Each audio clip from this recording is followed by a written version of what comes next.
그래서 우리 할머니들 이제 이거 끝나고 여 바깥에 지금 이제 모닥불 피고 놀 거죠?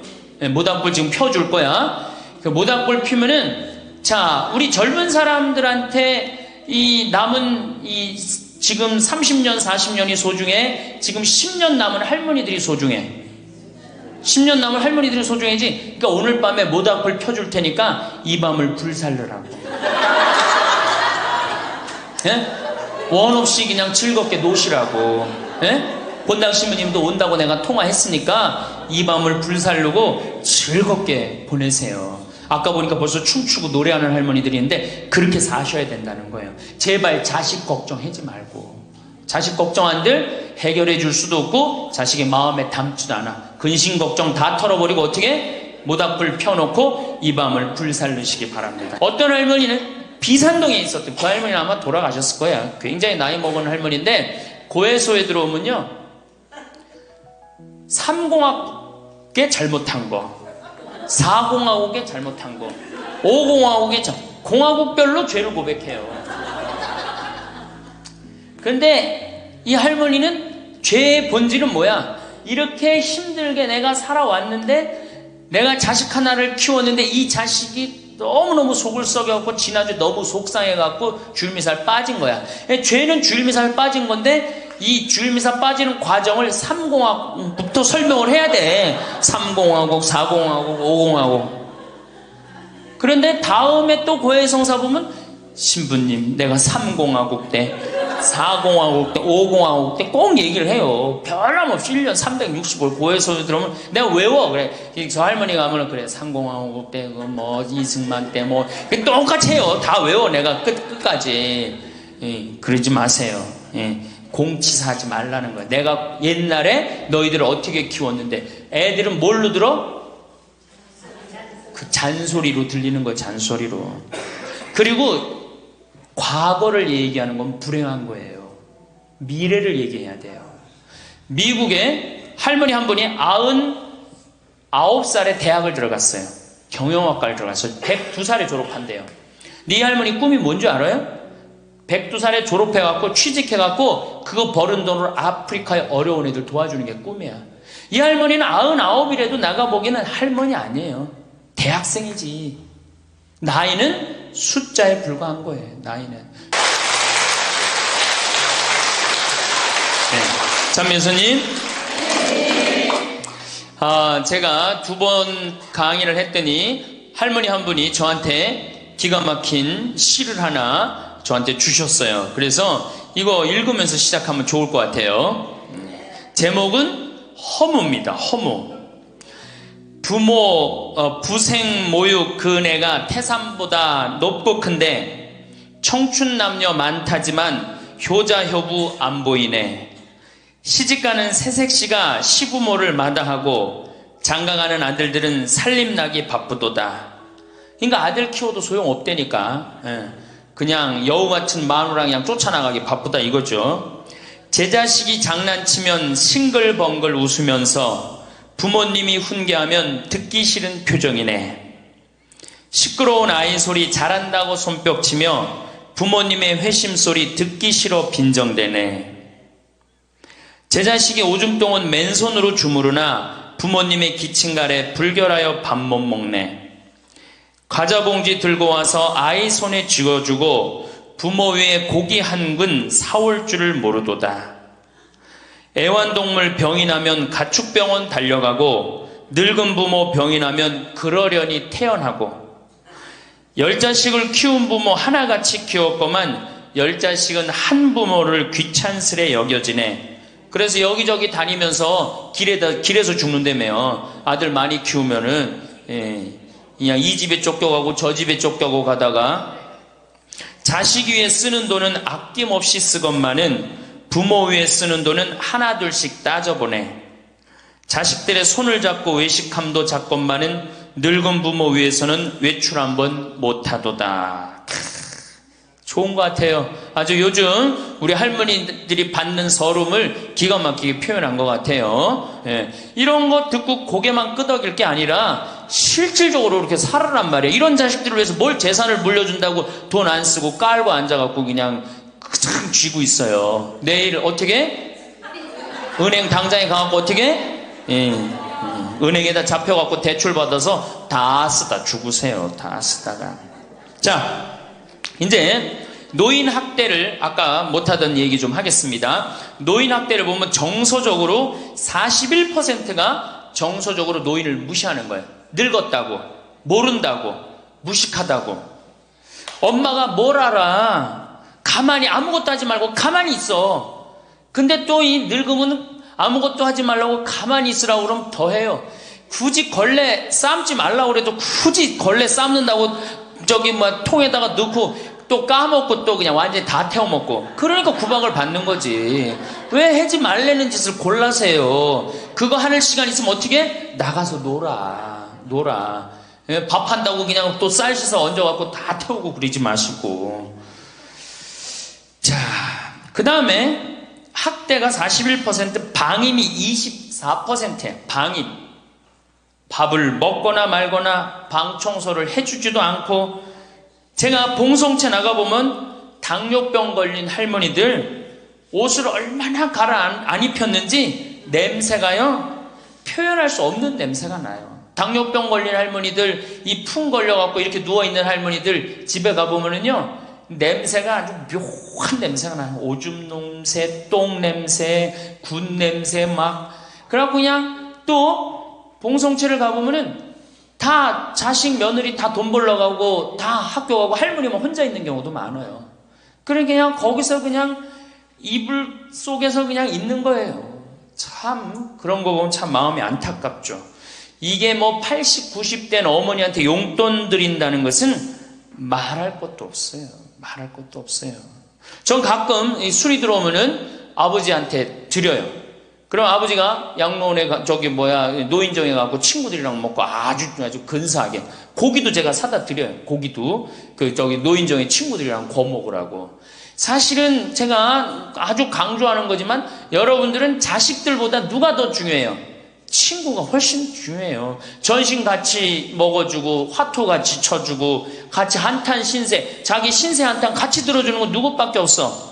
친구가 더 중요한 거야. 그러니까 손자들 용돈 줄 생각하고 그냥 꼬깃꼬깃 모아두지 말고 그 돈 꺼내갖고 어떻게? 친구랑 같이 칼국수 사 먹고 냉면 사 먹으란 말이에요. 제일 중요한 거예요. 이 노년의 유대라는 거는 노년의 유대 관계. 내가 집에서 돈 쓰기 싫어갖고, 사실 돈 쓰기 싫어갖고 안 나가는 할머니들도 많아요. 돈 아까워서. 그래갖고 그냥 집안에 가만히 있잖아요. 그 할머니는 완전히 고립되는 거예요. 내가 친구를 만나갖고 같이 걱정도 해주고, 아픈 친구에서 기도도 해주고, 또 아픈 친구 손잡고 평창에도 같이 와주고, 이게 살아가면서 치매 안 걸릴 수 있는 굉장히 중요한 길 중에 하나예요. 난 안 주고 안 받는다. 난 늙었으니까 안 주고 안 받는다. 그런 생각 하지 마시라는 얘기입니다. 세 번째는 이 할머니들이 어떻게 구박을 받냐? 구타야, 구타. 구타가 20%예요, 20%. 때리는 거예요, 때리는 거. 늙은 엄마, 늙은 아버지 때리는 거 말 안 들으면은 정말로 때리는 경우 참 많아요. 정말 기가 막힌 일이 지금 벌어지고 있는 거예요. 근데 이 기가 막힌 일이 왜 벌어져? 이유는 딱 한 가지야. 안 죽어서 벌어지는 거, 안 죽어서. 40살에 죽고, 50살에 죽고, 60살에 죽으면은 이런 구박 받아요, 안 받아요? 이게 70도 살고, 80도 살고, 90도 사니 이게 자식들이 지치는 거예요. 그러니까 자식들이 나를 좀 무시해도 섭섭해 할 게 없어요. 이제 이렇게 이 보너스 인생 요거는 누가 책임져야 돼? 내가 책임져야 돼요. 내가 똑똑해져야 된다는 얘기야. 그래서 정규 학교를 만들어야 돼요. 60 넘어갖고 64살까지 학교 다니게 해갖고 이거 졸업한 사람만 100살까지 살게 해줘야 돼. 이거 졸업 안 하면은 뭐 어디로 보내든지 해야지. 이게 그냥 바보같이 살면서 자식들도 원수되고 본인들도 고통스럽고 그냥 마지막 인생을 그렇게 미움, 원망, 저주 속에서 살다가 죽으면 천당 갈 것 같아, 못 갈 것 같아요? 행복한 상태에서 죽어야지 천당 가요. 요한 바오로 2세 교황님, 난 천당 100번 가고도 남은 분이라고 생각해. 왜? 죽으면서 뭐라고 그랬어요? 나는 행복했다. 니네들도 행복해라. 그러고 가셨잖아. 그러니 천당 가시죠. 그러니까 우리 할머니들 지금 중요한 건 웰빙 그러는데 누구 웰빙이 제일 중요해? 할머니, 할아버지도 웰빙이 제일 중요한 거야. 나머지 20%는 어떻게 하느냐? 네 번째 노인 구박은 늙은 부부가 서로 구박하는 거야. 늙은 부부가 서로 죽으라고. 나가 죽으라고. 너 그러려면 나가 죽으라고. 늙은 부부가. 처음 시집 올 때 다소 못했던 마누라가 나이를 먹을수록 거칠어지죠. 그렇죠? 얌전해지긴 뭐가 얌전해? 지금 우리 할머니들 할아버지들한테 얌전해 안 얌전해요? 막 소리 지르고 그러잖아요. 오히려 누가 얌전해? 할아버지들이 얌전해져. 늙으면 이상하게. 그러니까 할아버지들이 여성스럽고 할머니들이 남성스러워져요. 그냥 어떤 할아버지가 이제 나이를 먹으면 먹을수록 이 기가 죽어갖고 할머니가 말을 안 듣는 거야. 저녁을 먹으려고 그러는데 안방에서 마누라 오늘 저녁 뭐 했어? 국은 뭐 끓였어? 아닌데 아무 대답이 없는 거. 부엌에서 딸그락 소리는 들리는데. 그래갖고 이제 안 그래도 이제 할머니가 자기를 무시하는 것 같아서 막 화가 나는데 대답을 안 하니까 날 진짜 무시하는 것 같잖아. 그래갖고 이제 거실에 나가고 또 얘기했어요. 마누라 오늘 저녁 뭐 했냐니까 국 뭐 끓였어? 그런데도 딸그락 소리는 들리는데 아무 대답이 없는 거예요. 그래갖고 이제 너무 열받아갖고 부엌에 가갖고 이제 소리를 지르는 거예요. 아니 오늘 저녁 뭐 했는데 왜 무시하느냐고? 왜 대답을 안 하느냐고? 그랬더니 할머니 하시는 말씀이 내가 콩나물국이라고 3번이나 대답했는데 왜 이렇게 자꾸 떠드느냐고. 그러니까 할아버지 자기 귀 먹은 건 생각 안 하고 뭐만 생각나는 거예요. 할머니가 대답 안 했다는 것만 섭섭한 거야. 늙으면 그러니까 자꾸 자기 자신은 모르고 뭐만 생각해? 섭섭한 것만 생각하는 거. 섭섭한 것만. 이게 서로 이해하고 감싸줘도 전차를 판국인데 이게 서로 구박하면 되겠어요. 이제는 누구밖에 없어? 할머니, 할아버지들밖에 없어요. 이제 만약에 돌아가시면 어떻게 돼요? 고아되는 거예요. 고아되는 거. 할아버지들 돌아가시면 우리 할머니들 뭐 돼? 고아되는 거예요. 작년에 여기 할아버지 여기 고아할머니 몇 분 계신가 보다. 작년에 할아버지 한 분이 81살 되신 할아버지예요. 오셔갖고 그러는 거예요. 두부도 만들어 먹고 여기 또 5월 6월달 경치가 너무 좋잖아요. 찰떡도 만들어 놓고. 근데 할아버지가 신부님 이렇게 좋은데 나 혼자 오니까 별로 안 좋아요. 우리 마누라하고 나하고 부부 음식이 너무 좋았는데 작년에 마누라가 죽었다는 거예요. 그런데 더 여기 오니까 더 쓸쓸해야 되는 거야. 이 좋은 거 같이 봤으면 얼마나 좋을까. 이 앞에 강 바라보고 탁 저녁에 모닥불 펴놓고 놀고 아까 두부 만들어갖고 막걸리 한잔하고 이 좋은 걸 같이 했으면 얼마나 좋았겠느냐 이거예요. 그러니까 우리 할머니들 자식들 걱정하지 말고 누구 걱정해줘? 할아버지들 걱정해줘요. 자식들 뒷거 챙겨줄 거 있으면 누구 보약해드려? 할아버지 보약해드리세요. 자식은 우리나라처럼 자식한테 매이는 나라가 없어요. 그리고 자식들도 못된 거죠. 부모님이 이제 60 됐으면은 부모님 그동안 모은 재산으로 행복하게 살게 도와줘야 되는데 그걸 끝까지 뺏어 먹으려고 그러는 게 대한민국 자식들이에요. 나쁜 자식들이에요. 제가 보기에는. 자, 그래서 이제 이 3번째 시간, 이제 진짜 노년의 3번째 중요한 거 재산 관리에 대해서 지금부터 말씀을 드릴게요. 재산 관리. 노년의 재산 관리 첫 번째, 닭으로 잡아먹지 말고 달걀로 살아라. 닭으로 잡아먹지 말고 뭘로 살아라? 달걀로 살아라. 우리 할머니들 닭 몇 년 살아요? 닭. 예. 닭이 뭐 1년, 2년 산다고 그러는데 닭이 27년 살아요. 닭이 27년 살아요. 안 잡아먹으면 안 죽어요. 우리가 잡아먹어서 빨리 죽는 거지 안 잡아먹으면 안 죽어요. 그럼 내가 키운 닭이 지금 7년 키운 닭이 있는데 300알 정도 나요. 300알 정도. 아주 더울 때, 아주 추울 때 빼고는 다 나요. 그러면 우리 할머니들 닭 잡아먹으면 어때 그날? 어때 그날? 좋잖아요. 닭다리도 뜯어먹고 국물도 먹고 그 배 갈라갖고 찹쌀도 넣고 그냥 거기서 찹쌀도 먹고 다음날 있어요 없어요? 아무것도 없죠? 달걀은 계란 후라이도 해먹고 계란찜도 해먹고 달걀찜도 해먹고 그 다음에 생달걀 먹기도 하고 그 다음 뿅아리도 까고 굉장히 좋죠? 근데 늙어서 대부분이 뭘로 잡아먹어요? 재산을 닭으로 잡아먹는 거예요. 어떻게 잡아먹어? 어머니 아버지 제가 이번에 좀 사업을 좀 하고 싶은데 가게를 내고 싶은데 어머니 이거 좀 도와주시면은 제가 어머니 아버지 집에서 잘 모실 테니까 어머니 지금 살고 있는 집 팔고 우리랑 합쳐서 삽시다. 내가 가게 낼 테니까. 할머니들이 내가 살면 얼마나 사나, 자식이 사업하겠다는데 내가 무슨 영화를 볼래나, 살면은 얼마나 사나, 몇 년 더 살아? 30년 더 살아요. 70부터 30년이 소중한데 이걸 다 까먹고 자식 해줘야 되겠다. 그리고 집 팔고 아들 집으로 들어가는 날, 그날부터 할머니들은 뭐가 되는 거냐? 천덕꾸러기 되는 거예요. 천덕꾸러기 되는 거예요. 그 다음에 눈칫밥 먹는 거예요. 내 재산 주고 내가 이 집에 다 키운 자식인데도 70, 80 되면 어떻게 돼? 눈칫밥 먹고 천덕꾸러기 되는 거야. 그러니까 절대 닭으로 잡아먹으면 안 돼요. 내가 잘 아는 양반이 정년퇴직을 하고 6억을 모았어요. 6억을. 근데 아들이 가게를 하고 싶다는 거야. 가게도 그냥 서울에서 얻어야 되고. 그래갖고 아버지 내가 아버지 잘 모실 테니까 그거 좀 돈을 좀 나한테 투자를 해달라고. 그래갖고 이분이 그랬대. 내가 이제 은퇴도 했고 자식한테 기대서 살아요. 은퇴하고 자식한테 기대고 산다는 생각 절대 하지 마세요.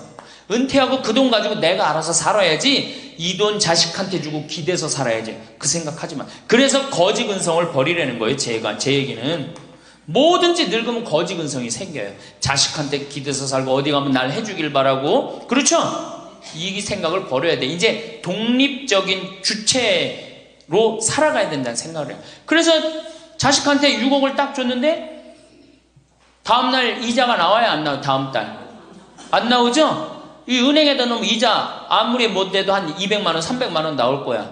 그럼 200만원 300만원 원금도 있고 이자도 200만원 300만원이면 어떻게 해요? 쓸만해져? 근데 아들은 자기 사업 유지하기도 바쁜데 부모님 한 달에 200만원 300만원 용돈 드릴 수 있어요 없어요? 우리 자식들 의식 속에는 무슨 의식이 있어? 부모 돈은 내 돈이라는 의식이 있어요. 도둑놈 심보가 있단 말이에요. 도둑놈 심보가. 결국은 이분 60 넘은 젊은이 아니야. 젊은이. 이분 어떻게 아파트 경비 나가고 있어요. 결국은 자기 인생 누가 망친 거야? 본인이 망친 거예요. 본인이 자기 발등 누가 찍은 거야? 그래서 이제 누구 원망해? 자식 원망하는 거예요. 원망하고 있는 거예요. 누가 잘못했어? 할머니들이 잘못한 거지. 할아버지들이 잘못한 거지. 남은 30년 인생 휴가다, 보너스다. 내가 가지고 이제까지 벌은 거 이거 갖고 잘 써야 되겠다. 이 생각을 하셔야 된다는 겁니다. 재미난 얘기 하나 있죠. 충청도에 할아버지 한 분이 중풍으로 누웠는데 집안에 대가족이 살아. 큰아들 작은아들 다 농사짓고. 근데 중풍으로 누워봐. 이 똥 오줌 막 못 가리고 이러면은요 정말로 참 아무도 안 들여봐요. 근데 그냥 그 대가족이 사는데 하루에 밥 3끼 들어올 때 외에는 방문이 안 열리는 거예요.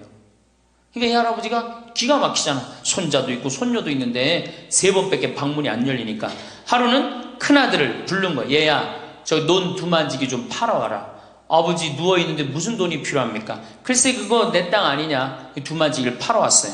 그랬더니 이거 은행에 가고 1,000원짜리로 바꿔와라. 1,000원짜리로 바꿔왔어요. 이거 내 이불 밑에다 깔아라. 쫙 깔았어요. 그러고 난 다음에 방문 열릴 때마다 1,000원씩 얹어준 거예요. 손자놈들이 가만히 보니까 방문 열릴 때마다 1,000원씩 나온단 말이야. 할아버지 학교 다녀오겠습니다. 그러니까 어떻게? 너 학교 가서 맛있는 거 사 먹어라. 1,000원. 학교 다녀왔습니다. 1,000원. 1,000원 주기 전에 하루에 딱 3번 열리던 방문이 1,000원을 주고 나니까 하루에 30번씩 열리는 거예요. 늙어서 누가 효자예요? 그렇지. 늙어서 자식이 효자가 아니라 누가 효자야? 돈이 효자예요. 늙어서는 이 재산 관리를 참 잘하셔야 됩니다. 어떻게 잘하셔야 되느냐 하면은, 자, 우리 할머니들, 내가 이제 늙은 노부모가 있어요. 큰아들, 최고 아니야? 둘째 아들도 있고, 딸도 있고, 막내딸도 있어요. 아, 그런데 누구한테 자꾸 사업비를 대줘? 큰아들한테 계속 사업비를 대줬어. 그런데 부모한테 돈 뺏어갖고 사업하는 놈 중에 성공하는 놈들 없어요. 쉽게 들어온 것 갖고 어떻게 성공을 해요? 그래갖고 이놈이 IMF 때 쫄딱 망했어. 쫄딱 망해갖고 집도 다 날라가 버렸어. 집도 다 날라가니까 이 노부부도 이제 돈 한 푼도 없고 다 날렸어. 보증승 것까지 해갖고 은행에 다 날렸어. 그러면은 둘째 아들네 집에 가면 둘째 아들이 받아줄 것 같아, 안 받아줄 것 같아? 안 받아주죠? 나 힘들고 어려울 때 어머니 아버지가 나한테 해준 게 뭐 있냐고 그 좋아하는 큰아들한테 가라고 그 쫓겨나는 거예요. 그리고 여기 딸한테 가면 딸이 받아줄 것 같아요? 그 좋아하는 엄마 아들한테 가라고 그러고 갈 데가 아무것도 없는 거예요. 나이 먹어갖고 한 자식한테 재산 주는 것처럼 어리석은 게 없어요. 그리고 재산을 줘서도 안 되고. 그러니까 기브 앤드 테이크를 해야 돼. 나이 먹어서 기브 앤드 어떻게? 테이크. 주고 받아야 돼. 제가 평화방송에서도 한번 얘기했지만 우리 어머니가 저한테 예전에 내 차가 고장이 났었어요. 에어컨이. 그랬더니 내 차를 한번 타보시더니 신부님 차 고장이 나고 어떻게 하느냐고 그래갖고 은행에서 돈을 찾아갖고 10,000원짜리를 이렇게 신문지에 싸갖고 왔어. 너 슈퍼로 갖고 어떤데. 그래갖고 이렇게 싸갖고 왔어요. 그래서 어머니가 주신 돈으로 소나타, EF 소나타 골드를 샀어요. 그러니까 내가 어머니가 나한테 그 엄청난 좋은 차를 사줬기 때문에 난 지금 어머니한테 용돈 드리는 거 하나도 아깝지 않아요. 아깝지 않을 뿐더러 지금 내가 용돈을 앞으로 10년을 드려도 못 갚아요. 그러니까 기브 앤드 테이크야. 우리 누나도 어머니가 차를 한 대 사줬어요. 누나도. 그래갖고 어머니가 강원도 놀러 가고 싶다. 언제든지 모시고 와. 왜? 차 사줬으니까. 지리산 놀러 가고 싶다. 그럼 언제든지 모시고 가요. 기브 앤드 테이크예요. 큰아들, 딸이 대학에 들어갔어요. 작년에 어머니가 그렇더라고. 내 첫 손녀 대학 들어가니까 대학 등록금은 내가 내마. 그거 딱 내주는 거예요. 얼마나 좋아요. 네. 그러니까 우리 집은 어머니가 수원 정자동에 사는데 자식들이 반경 1km에 다 붙어 삽니다. 왜 붙어 살까요? 떨어지는 고물이 있잖아요. 떨어지는 고물이. 네. 그러니까 반경 1km 다 붙어 사는 거예요. 또 반대로 제가 우리 자식들한테 원칙을 정해놨어요. 부모님한테 용돈 드리는 원칙. 그래서 우리 어머니 아버지가 1년에 연봉 2천만 원이 넘어요. 자식한테 받는 용돈이. 많이 받죠? 그러면 그 돈 가지고 어머니 아버지가 당신을 위해서 쓰십니까? 또 모아뒀다가 어떻게? 자식한테 쓰고. 그래야지 치매가 안 걸리는 거예요. 저는 정말로 감사한 게 우리 어머니 아버지가 아직도 아파서 병원에 입원 한 번도 안 했다는 거예요. 지금도 이제 소백산에 송이 캐러 가신다고 나한테 전화를 하셨어요. 가실지 안 가실지 모르겠지만 그럼 또 소백산 꼭대기까지 뛰어 올라갔다 뛰어 내려오는 거예요. 우리 아버지. 그게 좋은 거예요. 부모 자식지간이 그래야지 뭐가 싹 터요? 사랑이 싹 트는 거예요. 효도는 이제 없어진 시대고 뭐만 남아있는 거예요? 사랑을 하느냐 안 하느냐만 남아있는 거예요. 이걸 누가 잘해야 돼? 할머니들이 잘해야 되는 거예요. 한 자식한테 몰아주지 말고 어느 자식 불쌍하다고 계속 보증서 주지 말고 그럴 것도 없어요. 그냥 은행에 가갖고 어떻게 딱 맡기고 난 다음에 그거 갖다가 쓰면 되는 거예요. 자, 닭으로 잡아먹지 말고 뭘로 해라? 달걀로 살아라. 그러니까 자식한테 절대 주지 말고. 그럼 신부님 무슨 재주로 달걀로 삽니까? 방법이 뭡니까? 부동산에 집착하지 마라. 늙어서 부동산에 집착하지 말라. 우리 할머니들 지금 안양 거기 그 주공하고 이 인공마을 그 개발돼 갖고 지금 아파트 한 채 3억, 4억, 5억 한다고 그러죠? 그러면 할머니들이 지금 4억짜리 아파트 살 이유가 있어요? 4억짜리 살 아파트가 있어요? 그걸 팔으라는 거예요. 그거를 팔고 어떻게? 15평, 20평으로 가라는 거예요. 지금 3번에 보면 50평 이 은퇴한 할머니 할아버지들이 50평에 사는 할머니들 무지 많아요. 50평이 밥 먹여줘요? 뭐만 나와? 관리비만 더 나올 거 아니야. 관리비만. 근데 어떤 할머니들이 그런 할머니들이 있어. 자식들이 찾아오면은 저기 뭐야 집이 넓어야 되지 않느냐고. 자식들이 1년에 몇 번 찾아오는데 1년에 두세 번밖에 더 와요? 추석 때, 생일 때, 그 다음에 설 때, 그 외에는 거의 안 찾아온단 말이에요. 그걸 위해서 50평짜리를 그냥 깔고 앉아서 20년, 30년 앉아 있는다는 건 말도 안 되는 거예요. 그러니까 미국은 부동산이 30%, 금융이 70%라는 거예요. 그러니까 만약에 저기 뭐야 좁은 집에 해갖고 은행에다가 이 집 3번에 뭐 5억, 6억이라는데 그거 은행에다 넣어놓으면은 어머니, 아버지 인사 갈게요.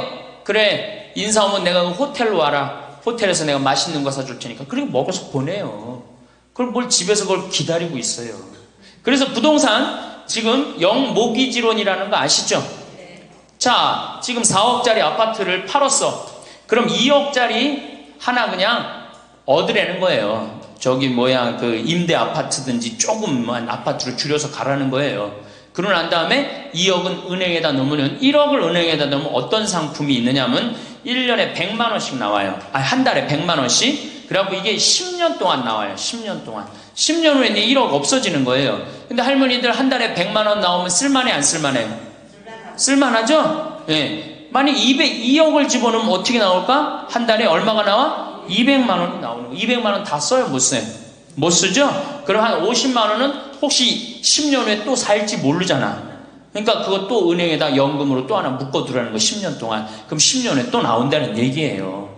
그렇게 해갖고 내가 이제 70에 집을 정리해서 80이 됐는데 안 주고 그럼 90까지 나온단 말이에요. 이렇게 한 달에 150만 원 가지고 냉면 먹고 싶으면 냉면 먹으러 가고, 그 다음에 내가 다음 시간에 내일 얘기하겠지만은 수영장 다니고 헬스장 다니고 춤 배우러 다니고 경복궁 가고 창덕궁 가고 평창 놀러오고 이렇게 살면은요 절대, 제가 성공적인 노하라고 미국에서 20년 동안 연구한 책 한 권을 다 읽었어요.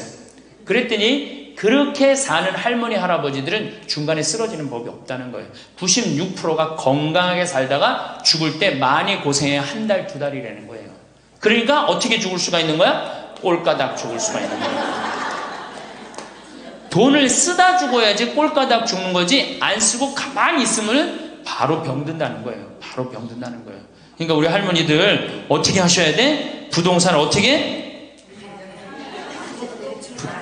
내일 어떻게? 내일 은행 가고 어떻게? 은행 가고 평가 받아갖고 더 좋은 건 뭐냐? 이 집을 팔지 않고 더 좋은 건 그냥 영모기지론이라고 그러죠? 영모기지론. 은행에 갖다 맡기고 다 내가 죽을 때까지 돈이 나옵니다. 죽을 때까지 돈이 나오고 죽으면은 누가 갖고 가? 은행이 갖고 가는 거예요. 그러면은 우리 할머니들 아까 제가 말씀드렸죠? 재산이 나오면 반은 국가가 갖고 가고 반은 자식들이 싸워. 반은 써보지도 못하는 거야. 물론 이것도 못 써보는 거야. 근데 내가 이걸 전부 다 은행에다 맡겨갖고 요 자식 용돈 주고 싶으면, 아까 기브 앤 테이크 말씀드렸죠? 용돈 주고 싶으면 용돈 주고 먹고 싶으면 다 내가 쓰다가 나라 경제도 돌아가잖아. 500만 명이 이렇게 쓴다고 생각해봐. 경제 돌아갈 것 같아, 안 돌아갈 것 같아요? 잘 돌아가요. 쓰고 싶은 거 쓰고 하고 싶은 거 하고 다니고 싶은 거 다니고 다 하다가 죽으면 누가 갖고 가? 은행이 갖고 가는 거야. 자식도 안 싸우고 얼마나 좋아요. 그러니까 닭으로 잡아먹지 말고 뭘로 살아라? 달걀로 살아라. 그 다음에 부동산에 집착하지 말아라. 또 노년에 믿지 말라 원칙이 있어요. 노년에 뭘 믿지 마라? 첫 번째로 배우자를 믿지 말래. 남편을 믿지 말라 이거예요. 재산 관리를 어떻게 해야 돼? 노년에 공동으로 해야 돼요. 한번 어떤 할아버지가 어느 대학에 재산을 100억인가 할머니하고 상의도 안 하고 기증한 적 있죠? 저는 그거 바람직하지 않다고 생각해요. 혼자 번 거 아니잖아요. 같이 버는 거 아니야, 같이. 그러니까 할머니들 지금 재산 많은 재산은 아니겠지만은 그래도 재산 읽은 거 남편 혼자 읽었어요? 아니죠? 근데 남편이 할머니하고 상의도 없이 둘째 아들 보증 딱 써주고 왔어. 근데 그게 싹 날라가 버렸어. 그러면은 남편 보면 미워요, 안 미워요?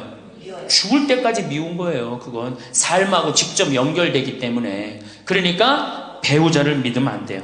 제가 본당 신부할 때 농담 반 진담 반으로 항상 그래요. 마누라를 믿지 말아라. 그럼 할아버지들이 와서 신부님 그래도 우리가 어떻게 살았는데 마누라가 내 돈을 해먹을 수가 있겠어요? 그건 가봐야 하는 겁니다. 가봐야 하는 겁니다. 그런데 제가 여기 이제 본당 신부 관두고 이제 평창에 와서 농사 짓고 사는데 할아버지 한 분이 내가 세례를 준 할아버지예요. 그 할아버지가 배 만드는 회사의 공장장이셨어요. 대단한 분이죠. 정말로 멋있게 생기셔서 머리도 착 넘기고. 그런데 저한테 와갖고 나하고 얘기를 좀 하자고 그러더라고요. 그래서 얘기했더니 신부님이 교리하고 신부님이 강론할 때 마누라를 믿지 말고 자식을 믿지 말라고 그랬는데 제가 그 얘기 들었을 때 내가 이 가정을 위해서 평생을 노력했는데 나를 무시할 수 있을까 그런 생각을 했대요. 근데 당신이 은퇴하고 난 다음에 자식들 아파트 한 채씩 다 사주고 평생 배 만든다고 자식들은 서울에서 살지만 본인은 저 아래 가서 살았단 말이야. 너무너무 미안해갖고 이 아파트 이름도 부인 이름으로 해주고 부인한테 2억인가 3억인가 현찰로 탔대요. 그러니까 자기 가족인 걸 다 나눠준 거예요. 근데 그게 딱 나눠주고 나니까 부인이 이혼하자고 그랬대요. 이혼하자고. 정말로. 그래서 너무 놀랬대요. 왜 난 평생 당신 자식들 키우고 뒷바라지만 했는데 당신 평생 해고 싶은 대로 다 하고 이제 집에 들어와고 나보고 뒷바라지 하라는 거냐? 난 못한다. 그러더라는 거예요. 그래갖고 그러면 나 혼자 살 돈이라도 줘라. 그 돈을 내가 왜 주냐? 그 할아버지가 나한테 와서 울면서 얘기하는 거예요. 절대 배우자를 믿으면 안 돼. 우리 어머니가 한 6년 전인가 아버지가 이렇게 자식들이 용돈 주면 이렇게 통장에 돈을 모아두는 통장이 있어요. 한 500만 원인가 600만 원 모아졌는데 어머니가 꼬신 거예요. 70이 돼서 여보 우리 살면 얼마나 사냐. 우리 수의나 좀 하나 해두자. 당신 거 내 거 나중에 자식들 불편하지 않게. 그럼 우리 아버지 또 착하니까 이제 갚는다고 어머니가 뭐 3월인가 4월에 돈 나오는 게 있으니까 1월 달에 수의하자고. 그래갖고 아버지가 줬대요. 갚는다고 그래서. 지금도 아직도 안 갚았어요. 지금도. 이 마누라를 믿으면 안 돼요. 마누라를 믿으면. 그리고 또 한 가지 중요한 거. 수의해놨는데 지금 6년 전인가 7년 전에 600만 원인가 700만 원짜리 두 분 수의해놨는데 그거 지금 죽지도 않고 그거 장롱에서 썩고 있어. 썩고. 제발 그런 짓 하지 마세요. 수의는 왜 하나? 내가 지금도 그래. 그 600만 원 거 갖고 먹는 거 사 먹었으면은 무지하게 사 먹었을 거야. 동네 할머니들 다 사주고 멋있게 살았을 거야. 그런데도 어떻게 죽지도 않을 거면서 그런 거 해도. 우리 어머니 아버지는 뭐 제가 이거 장담하는 건 좀 그랬지만 지금 근력으로는 최소한 10년은 더 사세요. 그러니까 20년 후에 죽을 수의를 70에 해둔다는 게 말이 돼요? 안 되는 거지.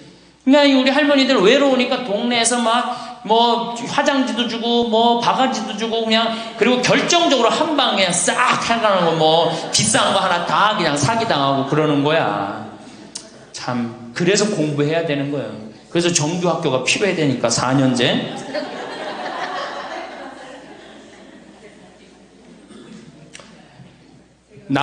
배우자를 믿지 마라. 두 번째 누구를 믿지 마라? 자식을 믿지 마라. 올해 아주 재미난 통계가 하나 나왔어요. 자식을 고생해서 이 자식을 다 키웠잖아요. 자식이 생활비로 지원받는 게 70 넘은 부모님들이 자식한테 1년 동안 생활비 지원받는 게 100만 원이야. 100만 원. 40%의 부모님들이 자식한테 1년에 100만 원 지원받아요. 100만 원 지원받으면 한 달에 얼마일까요? 7만 원도 안 돼. 8만 원, 8만 원. 대학 졸업한 자식이 지원해 주는 건 얼마일까요? 대학 졸업한 자식이 146만 원이에요. 대학 졸업한 자식이. 그러니까 대학 졸업한 자식은, 대학 안 졸업한 자식은 9만 원 정도 부모한테 대주고 대학 졸업한 자식은 11만 원, 2만 원 정도 대주는 거예요. 대학 보내나 안 보내나 늙어서는 어떻게? 똑같아. 그러니까 내가 자식 대학 보냈다고 호강할 거다. 그런 생각하지 말라는 거예요. 자식들이 투자는 저희에게 맡기시고 당신은 인생에 투자하십시오. 딱 쪽박 차기 쉬운 얘기예요. 지금 시대가 어떤 시대인데. 그래서 노년은 투자하는 시기가 아니라 뭐 하는 시기야? 관리하는 시기예요. 투자하는 시기가 아니라 관리하는 시기야. 노년은. 그러니까 우리 할머니들은 내가 가지고 있는 거 얼마나 관리하느냐에 따라서 삶이 결정돼. 그리고 이 투자라는 거 재미난 얘기 하나 해줄게요. 또 자, 미국이 Invest Bank라고 그래. IB 은행이라고 그래요. 투자 은행이라고 그래. 미국 놈들이 우리나라 IMF 터졌을 때 자기네들 은행에서 투자 막 해갖고 우리나라 거 다 싼 값으로 다 사갔죠? 그 놈들 지금 어떻게 됐어요? 지금 미국이 어떤 꼴 나요? 10년 전 우리나라 꼴 똑같이 나왔고 나라 도산하게 생겼어요. 미국이. 투자라는 건 위험한 거예요. 투자라는 건. 이게 자본주의가 결코 좋은 게 아니에요. 자본주의가. 이 도둑놈들이지. 돈 모아갖고 가난한 거 뺏어갖고 열심히 일궈놓은 거 다 뺏어가고 이게 현대 자본주의야. 좀 어려운 얘기하면 신자유주의라는 거야. 이건 뭐 알 필요도 없지만 하여튼 굉장히 나쁜 거예요. 미국 놈들이 주장했던 거고 누가 반대한 거야? 요한 바오로 2세 교황님이 철저하게 반대하고 지금 베네딕토 16세 교황님도 철저하게 반대한 게 바로 신자유주의예요. 신자유주의라는 게 뭐냐? 미국에 돈 많은 놈들이 우리나라 회사 살 수 있는 거. 그게 신자유주의예요.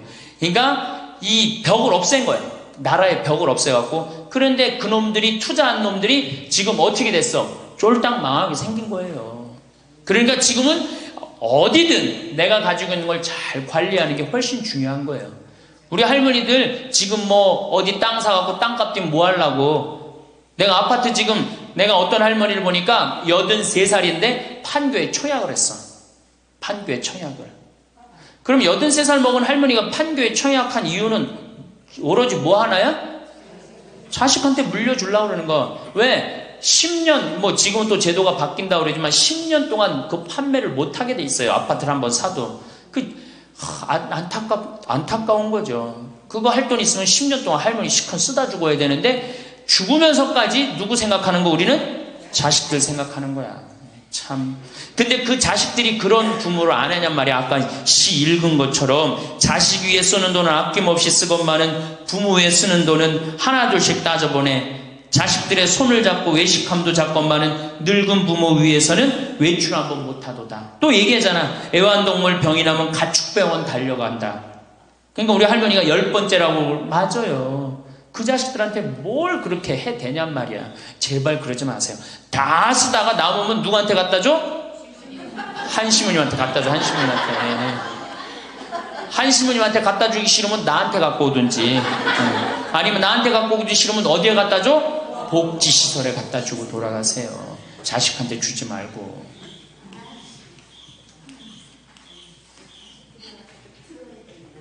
자, 이거 다 들어요. 평화방송 나중에 다 볼 거니까 걱정하지 마시고. 자, 인간은 살아있는 동안 기필코 노년기를 맞이할 수밖에 없다. 각기 연령층에 따라 특별한 은총을 갖고 있기에 늙는다는 것을 굳이 슬퍼할 이유는 없다.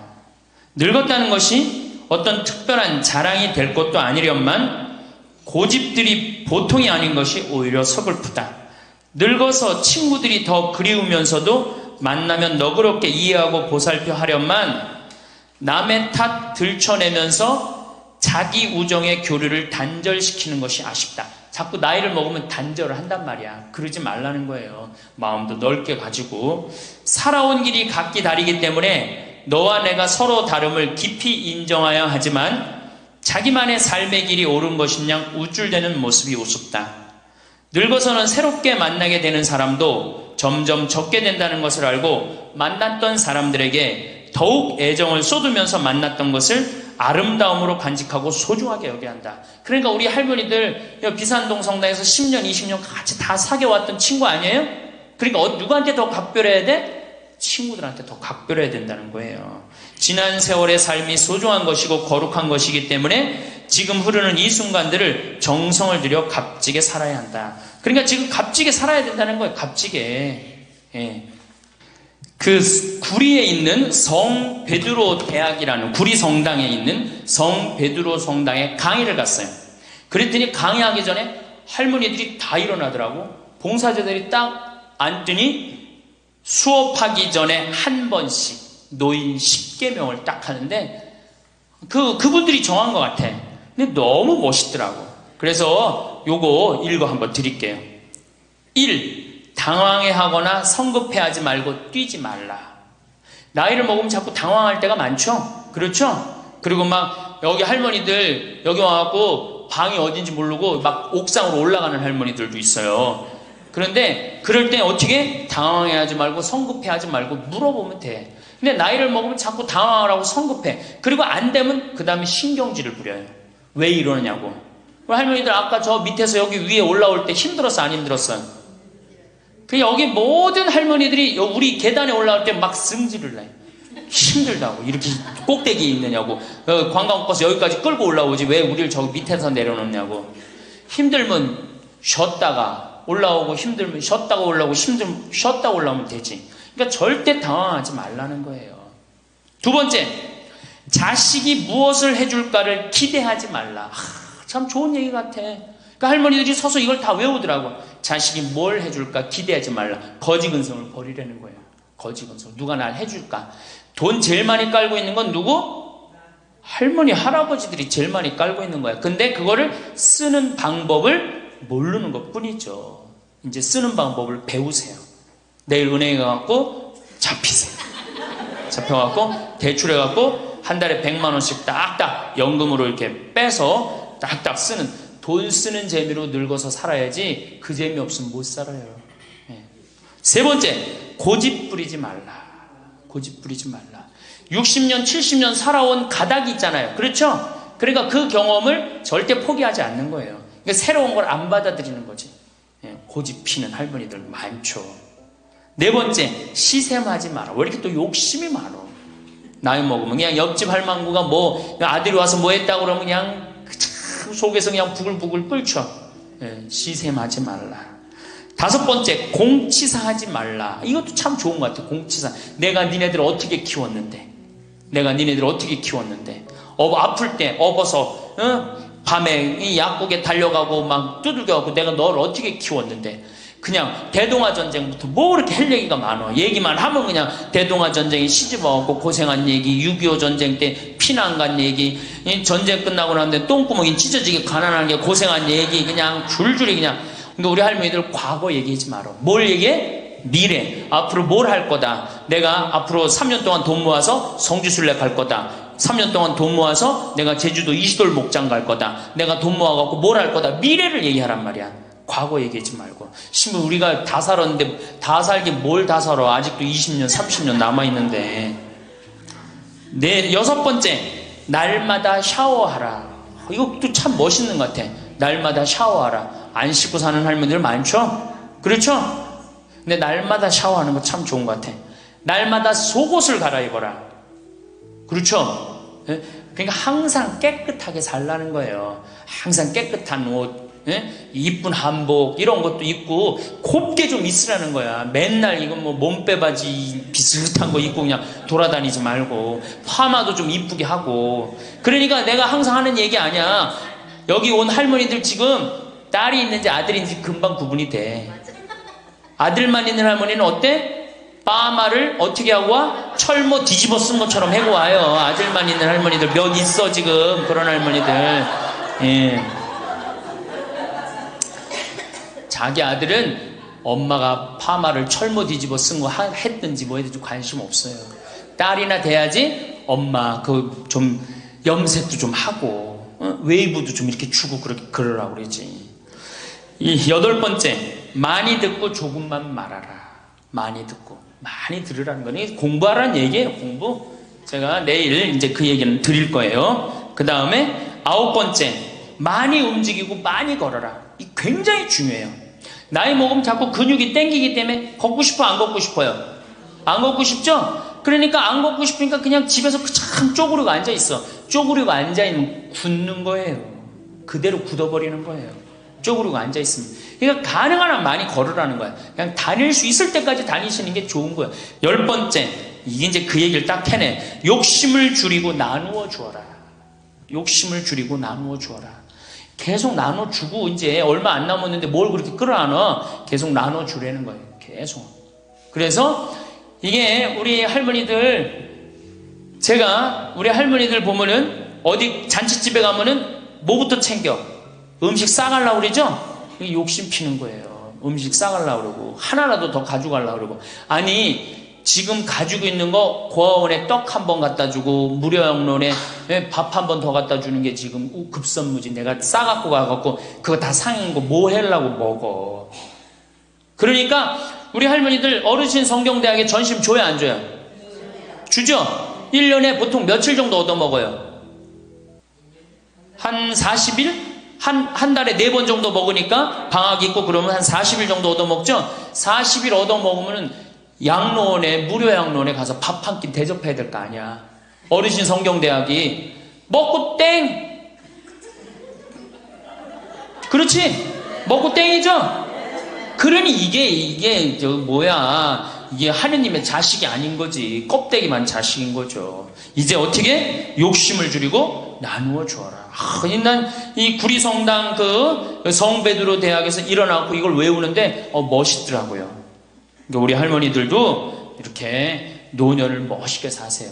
내일은 노년을 어떻게 하면 멋있게 사느냐, 정말 내일은 제대로 제가 내일 말씀을 드릴 거예요.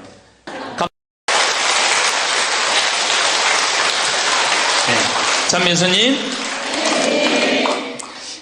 제가 2번 강의를 했더니 할머니 한 분이 저한테 기가 막힌 시를 하나 저한테 주셨어요. 그래서 이거 읽으면서 시작하면 좋을 것 같아요. 제목은 허무입니다. 허무.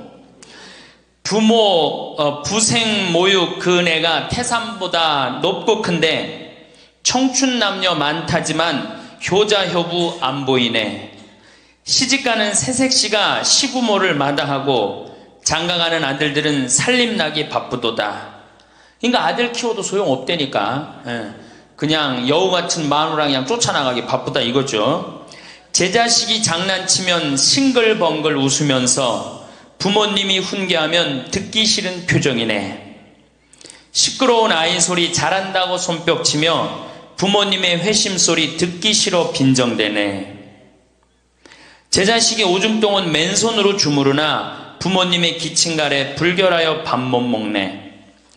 과자 봉지 들고 와서 아이 손에 쥐어주고 부모 위에 고기 한 근 사올 줄을 모르도다. 애완동물 병이 나면 가축병원 달려가고 늙은 부모 병이 나면 그러려니 태어나고 10자식을 키운 부모 하나같이 키웠건만 10자식은 한 부모를 귀찮스레 여겨지네. 그래서 여기저기 다니면서 길에서 죽는다며요. 아들 많이 키우면은 그냥 이 집에 쫓겨가고 저 집에 쫓겨가고 가다가 자식 위에 쓰는 돈은 아낌없이 쓰건만은 부모 위에 쓰는 돈은 하나 둘씩 따져보네. 자식들의 손을 잡고 외식함도 잡건만은 늙은 부모 위에서는 외출 한번 못하도다. 좋은 것 같아요. 아주 요즘 우리 할머니들이 받는 서름을 기가 막히게 표현한 것 같아요. 이런 거 듣고 고개만 끄덕일 게 아니라 실질적으로 이렇게 살아란 말이에요. 이런 자식들을 위해서 뭘 재산을 물려준다고 돈 안 쓰고 깔고 앉아갖고 그냥 참 쥐고 있어요. 내일 어떻게? 은행 당장에 가갖고 어떻게? 은행에다 잡혀갖고 대출 받아서 다 쓰다 죽으세요. 다 쓰다가. 자, 이제 노인 학대를 아까 못하던 얘기 좀 하겠습니다. 노인 학대를 보면 정서적으로 41%가 정서적으로 노인을 무시하는 거예요. 늙었다고, 모른다고, 무식하다고. 엄마가 뭘 알아. 가만히 아무것도 하지 말고 가만히 있어. 근데 또 이 늙으면 아무것도 하지 말라고 가만히 있으라고 그러면 더 해요. 굳이 걸레 삶지 말라고 그래도 굳이 걸레 삶는다고 저기 통에다가 넣고 또 까먹고 또 그냥 완전히 다 태워먹고. 그러니까 구박을 받는 거지. 왜 하지 말라는 짓을 골라세요. 그거 하는 시간 있으면 어떻게? 나가서 놀아. 밥 한다고 그냥 또 쌀 씻어 얹어갖고 다 태우고 그러지 마시고. 자, 그 다음에 학대가 41%, 방임이 24%예요. 방임. 밥을 먹거나 말거나 방 청소를 해주지도 않고. 제가 봉송체 나가보면 당뇨병 걸린 할머니들 옷을 얼마나 갈아 안 입혔는지 냄새가요, 표현할 수 없는 냄새가 나요. 당뇨병 걸린 할머니들, 이 풍 걸려갖고 이렇게 누워있는 할머니들 집에 가보면은요, 냄새가 아주 묘한 냄새가 나요. 오줌 냄새, 똥 냄새, 군 냄새 막. 그래갖고 그냥 또 봉성체를 가보면은 다 자식 며느리 다 돈 벌러 가고 다 학교 가고 할머니만 혼자 있는 경우도 많아요. 그러니까 그냥 거기서 그냥 이불 속에서 그냥 있는 거예요. 참 그런 거 보면 참 마음이 안타깝죠. 이게 뭐 80, 90된 어머니한테 용돈 드린다는 것은 말할 것도 없어요. 말할 것도 없어요. 전 가끔 이 술이 들어오면은 아버지한테 드려요. 그럼 아버지가 양로원에 노인정에 가고 친구들이랑 먹고 아주 근사하게 고기도 제가 사다 드려요. 고기도 노인정에 친구들이랑 구워 먹으라고. 사실은 제가 아주 강조하는 거지만 여러분들은 자식들보다 누가 더 중요해요? 친구가 훨씬 중요해요. 전신 같이 먹어주고 화투 같이 쳐주고 같이 한탄 신세, 자기 신세 한탄 같이 들어주는 건 누구밖에 없어? 친구가 더 중요한 거야. 그러니까 손자들 용돈 줄 생각하고 그냥 꼬깃꼬깃 모아두지 말고 그 돈 꺼내갖고 어떻게? 친구랑 같이 칼국수 사 먹고 냉면 사 먹으란 말이에요. 제일 중요한 거예요. 이 노년의 유대라는 거는 노년의 유대 관계. 내가 집에서 돈 쓰기 싫어갖고 사실 돈 쓰기 싫어갖고 안 나가는 할머니들도 많아요. 돈 아까워서. 그래갖고 그냥 집안에 가만히 있잖아요. 그 할머니는 완전히 고립되는 거예요. 내가 친구를 만나갖고 같이 걱정도 해주고 아픈 친구에서 기도도 해주고 또 아픈 친구 손잡고 평창에도 같이 와주고 이게 살아가면서 치매 안 걸릴 수 있는 굉장히 중요한 길 중에 하나예요. 난 안 주고 안 받는다. 난 늙었으니까 안 주고 안 받는다. 그런 생각 하지 마시라는 얘기입니다. 세 번째는 이 할머니들이 어떻게 구박을 받냐? 구타야, 구타. 구타가 20%예요, 20%. 때리는 거예요, 때리는 거. 늙은 엄마, 늙은 아버지 때리는 거 말 안 들으면은 정말로 때리는 경우 참 많아요. 정말 기가 막힌 일이 지금 벌어지고 있는 거예요. 근데 이 기가 막힌 일이 왜 벌어져? 이유는 딱 한 가지야. 안 죽어서 벌어지는 거, 안 죽어서. 40살에 죽고 50살에 죽고 60살에 죽으면은 이런 구박 받아요, 안 받아요? 이게 70도 살고 80도 살고 90도 사니 이게 자식들이 지치는 거예요. 그러니까 자식들이 나를 좀 무시해도 섭섭해할 게 없어요. 이제 이렇게 이 보너스 인생 요거는 누가 책임져야 돼? 내가 책임져야 돼요. 내가 똑똑해져야 된다는 얘기야. 그래서 정규 학교를 만들어야 돼요. 60 넘어가고 64살까지 학교 다니게 해갖고 이거 졸업한 사람만 100살까지 살게 해줘야 돼. 이거 졸업 안 하면은 뭐 어디로 보내든지 해야지 이게 그냥 바보같이 살면서 자식들도 원수되고 본인들도 고통스럽고 그냥 마지막 인생을 그렇게 미움, 원망, 저주 속에서 살다가 죽으면 천당 갈 것 같아, 못 갈 것 같아요? 행복한 상태에서 죽어야지 천당 가요. 요한 바오로 2세 교황님 난 천당 100번 가고도 남은 분이라고 생각해. 왜? 죽으면서 뭐라고 그랬어요? 나는 행복했다. 니네들도 행복해라. 그러고 가셨잖아. 그러니 천당 가시죠. 그러니까 우리 할머니들 지금 중요한 건 웰빙 그러는데 누구 웰빙이 제일 중요해? 할머니, 할아버지도 웰빙이 제일 중요한 거야. 나머지 20%는 어떻게 하느냐? 네 번째 노인 구박은 늙은 부부가 서로 구박하는 거야. 늙은 부부가 서로 죽으라고, 나가 죽으라고, 너 그러려면 나가 죽으라고. 늙은 부부가 처음 시집 올 때 다소 곧했던 마누라가 나이를 먹을수록 거칠어지죠. 그렇죠? 얌전해지긴 뭐가 얌전해? 지금 우리 할머니들 할아버지들한테 얌전해요, 안 얌전해요? 막 소리 지르고 그러잖아요. 오히려 누가 얌전해? 할아버지들이 얌전해져. 늙으면 이상하게. 그러니까 할아버지들이 여성스럽고 할머니들이 남성스러워져요. 그냥 어떤 할아버지가 이제 나이를 먹으면 먹을수록 이 기가 죽어갖고 할머니가 말을 안 듣는 거야. 저녁을 먹으려고 그러는데 안방에서 마누라 오늘 저녁 뭐 했어? 국은 뭐 끓였어? 근데 아무 대답이 없는 거. 부엌에서 딸그락 소리는 들리는데. 그래갖고 이제 안 그래도 이제 할머니가 자기를 무시하는 것 같아서 막 화가 나는데 대답을 안 하니까 날 진짜 무시하는 것 같잖아. 그래갖고 이제 거실에 나가고 또 얘기했어요. 마누라 오늘 저녁 뭐 했냐니까 국 뭐 끓였어? 그런데도 딸그락 소리는 들리는데 아무 대답이 없는 거예요. 그래갖고 이제 너무 열받아갖고 부엌에 가갖고 이제 소리를 지르는 거예요. 아니 오늘 저녁 뭐 했는데 왜 무시 안 하냐고, 왜 대답을 안 하느냐고. 그랬더니 할머니 하시는 말씀이, 내가 콩나물국이라고 3번이나 대답했는데 왜 이렇게 자꾸 떠드느냐고. 그러니까 할아버지 자기 귀 먹은 건 생각 안 하고 뭐만 생각나는 거예요. 할머니가 대답 안 했다는 것만 섭섭한 거야. 늙으면 그러니까 자꾸 자기 자신은 모르고 뭐만 생각해? 섭섭한 것만 생각하는 거, 섭섭한 것만. 이게 서로 이해하고 감싸줘도 전차를 판국인데, 에? 이게 서로 구박하면 되겠어요. 이제는 누구밖에 없어? 할머니, 할아버지, 할아버지들밖에 없어요. 이제 만약에 돌아가시면 어떻게 돼요? 고아되는 거예요. 고아되는 거. 할아버지들 돌아가시면 우리 할머니들 뭐 돼? 고아되는 거예요. 작년에 여기 할아버지, 여기 고아할머니 몇 분 계신가 보다. 작년에 할아버지 한 분이 81살 되신 할아버지예요. 오셔갖고 그러는 거예요. 두부도 만들어 먹고, 여기 또 5월 6월달 경치가 너무 좋잖아요. 찰떡도 만들어 놓고. 근데 할아버지가, 신부님 이렇게 좋은데 나 혼자 오니까 별로 안 좋아요. 우리 마누라하고 나하고 부부 음식이 너무 좋았는데 작년에 마누라가 죽었다는 거예요. 그런데 더 여기 오니까 더 쓸쓸해 되는 거야. 이 좋은 거 같이 봤으면 얼마나 좋을까. 이 앞에 강 바라보고, 탁 저녁에 모닥불 펴놓고 놀고, 아까 두부 만들어갖고 막걸리 한잔하고, 이 좋은 걸 같이 했으면 얼마나 좋았겠느냐 이거예요.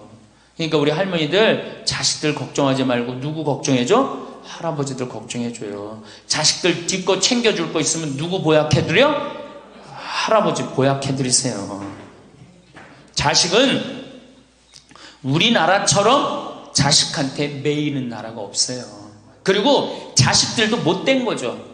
부모님이 이제 60 됐으면은 부모님 그동안 모은 재산으로 행복하게 살게 도와줘야 되는데 그걸 끝까지 뺏어 먹으려고 그러는 게 대한민국 자식들이에요. 나쁜 자식들이에요, 제가 보기에는. 자, 그래서 이제 이 3번째 시간, 이제 진짜 노년의 3번째 중요한 거 재산 관리에 대해서 지금부터 말씀을 드릴게요. 재산 관리. 노년의 재산 관리 첫 번째, 닭으로 잡아먹지 말고 달걀로 살아라. 닭으로 잡아먹지 말고 뭘로 살아라? 달걀로 살아라. 우리 할머니들 닭 몇 년 살아요? 닭. 예. 닭이 뭐 1년, 2년 산다고 그러는데 닭이 27년 살아요. 닭이 27년 살아요. 안 잡아먹으면 안 죽어요. 우리가 잡아먹어서 빨리 죽는 거지 안 잡아먹으면 안 죽어요. 그럼 내가 키운 닭이 지금 7년 키운 닭이 있는데 300알 정도 나요. 300알 정도. 아주 더울 때, 아주 추울 때 빼고는 다 나요. 그러면 우리 할머니들 닭 잡아먹으면 어때 그날? 어때 그날? 좋잖아요. 닭다리도 뜯어먹고 국물도 먹고 그 배 갈라갖고 찹쌀도 넣고 그냥 거기서 찹쌀도 먹고. 다음날 있어요 없어요? 아무것도 없죠? 달걀은 계란 후라이도 해먹고 계란찜도 해먹고 달걀찜도 해먹고 그 다음에 생달걀 먹기도 하고 그 다음 뿅아리도 까고 굉장히 좋죠? 근데 늙어서 대부분이 뭘로 잡아먹어요? 재산을? 닭으로 잡아먹는 거예요. 어떻게 잡아먹어? 어머니 아버지 제가 이번에 좀 사업을 좀 하고 싶은데 가게를 내고 싶은데 어머니 이거 좀 도와주시면은 제가 어머니 아버지 집에서 잘 모실 테니까 어머니 지금 살고 있는 집 팔고 우리랑 합쳐서 삽시다. 내가 가게 낼 테니까. 할머니들이 내가 살면 얼마나 사나? 자식이 사업하겠다는데 내가 무슨 영화를 볼래나? 살면은 얼마나 사나? 몇 년 더 살아? 30년 더 살아요. 70부터 30년이 소중한데 이걸 다 까먹고 자식 해줘야 되겠다. 그리고 집 팔고 아들 집으로 들어가는 날, 그날부터 할머니들은 뭐가 되는 거냐? 천덕꾸러기 되는 거예요. 천덕꾸러기 되는 거예요. 그 다음에 눈칫밥 먹는 거예요. 내 재산 주고 내가 이 집에 다 키운 자식인데도 70, 80 되면 어떻게 돼? 눈칫밥 먹고 천덕꾸러기 되는 거야. 그러니까 절대 닭으로 잡아먹으면 안 돼요. 내가 잘 아는 양반이 정년퇴직을 하고 6억을 모았어요. 6억을. 근데 아들이 가게를 하고 싶다는 거야. 가게도 그냥 서울에서 얻어야 되고. 그래갖고 아버지, 내가 아버지 잘 모실 테니까 그거 좀 돈을 좀 나한테 투자를 해달라고. 그래갖고 이분이 그랬대. 내가 이제 은퇴도 했고 자식한테 기대서 살아요. 은퇴하고 자식한테 기대고 산다는 생각 절대 하지 마세요. 은퇴하고 그 돈 가지고 내가 알아서 살아야지, 이 돈 자식한테 주고 기대서 살아야지, 그 생각하지 마. 그래서 거지 근성을 버리라는 거예요. 제 얘기는 뭐든지 늙으면 거지 근성이 생겨요. 자식한테 기대서 살고 어디 가면 날 해주길 바라고, 그렇죠? 이 생각을 버려야 돼. 이제 독립적인 주체로 살아가야 된다는 생각을 해요. 그래서 자식한테 6억을 딱 줬는데 다음날 이자가 나와야 안 나와요? 다음 달 안 나오죠? 이 은행에다 놓으면 이자 아무리 못 돼도 한 200만원 300만원 나올 거야. 그럼 200만원 300만원 원금도 있고 이자도 200만원 300만원이면 어떻게 해요? 쓸만해져? 근데 아들은 자기 사업 유지하기도 바쁜데 부모님 한 달에 200만원 300만원 용돈 드릴 수 있어요 없어요? 우리 자식들 의식 속에는 무슨 의식이 있어? 부모 돈은 내 돈이라는 의식이 있어요. 도둑놈 심보가 있단 말이에요. 도둑놈 심보가. 결국은 이분 60 넘은 젊은이 아니야. 젊은이. 이분 어떻게 아파트 경비 나가고 있어요. 결국은 자기 인생 누가 망친 거야? 본인이 망친 거예요. 본인이 자기 발등 누가 찍은 거야? 그래서 이제 누구 원망해? 자식 원망하는 거예요. 원망하고 있는 거예요. 누가 잘못했어? 할머니들이 잘못한 거지. 할아버지들이 잘못한 거지. 남은 30년 인생 휴가다, 보너스다, 내가 가지고 이제까지 벌은 거 이거 갖고 잘 써야 되겠다, 이 생각을 하셔야 된다는 겁니다. 재미난 얘기 하나 있죠. 충청도에 할아버지 한 분이 중풍으로 누웠는데 집안에 대가족이 살아. 큰아들 작은아들 다 농사짓고. 근데 중풍으로 누워봐, 이 똥 오줌 막 못 가리고 이러면은요 정말로 참 아무도 안 들여봐요. 근데 그냥 그 대가족이 사는데 하루에 밥 3끼 들어올 때 외에는 방문이 안 열리는 거예요. 그러니까 이 할아버지가 기가 막히잖아. 손자도 있고 손녀도 있는데 3번밖에 방문이 안 열리니까 하루는 큰아들을 부른 거예요. 얘야, 저 논 두만지기 좀 팔아와라. 아버지 누워있는데 무슨 돈이 필요합니까? 글쎄 그거 내 땅 아니냐. 두만지기를 팔아왔어요. 그랬더니 이거 은행에 가고 1,000원짜리로 바꿔와라. 1,000원짜리로 바꿔왔어요. 이거 내 이불 밑에다 깔아라. 쫙 깔았어요. 그러고 난 다음에 방문 열릴 때마다 1,000원씩 얹어준 거예요. 아니 손자놈들이 가만히 보니까 방문 열릴 때마다 1,000원씩 나온단 말이야. 할아버지 학교 다녀오겠습니다. 그러니까 어떻게? 너 학교 가서 맛있는 거 사 먹어라. 1,000원. 학교 다녀왔습니다. 1,000원. 1,000원 주기 전에 하루에 딱 3번 열리던 방문이 1,000원을 주고 나니까 하루에 30번씩 열리는 거예요. 늙어서 누가 효자예요? 그렇지. 늙어서 자식이 효자가 아니라 누가 효자야? 돈이 효자예요. 늙어서는 이 재산 관리를 참 잘하셔야 됩니다. 어떻게 잘하셔야 되느냐 하면은, 자, 우리 할머니들, 내가 이제 늙은 노부모가 있어요. 큰아들 최고 아니야? 둘째 아들도 있고 딸도 있고 막내딸도 있어요. 그런데 누구한테 자꾸 사업비를 대줘? 큰아들한테 계속 사업비를 대줬어. 그런데 부모한테 돈 뺏어갖고 사업하는 놈 중에 성공하는 놈들 없어요.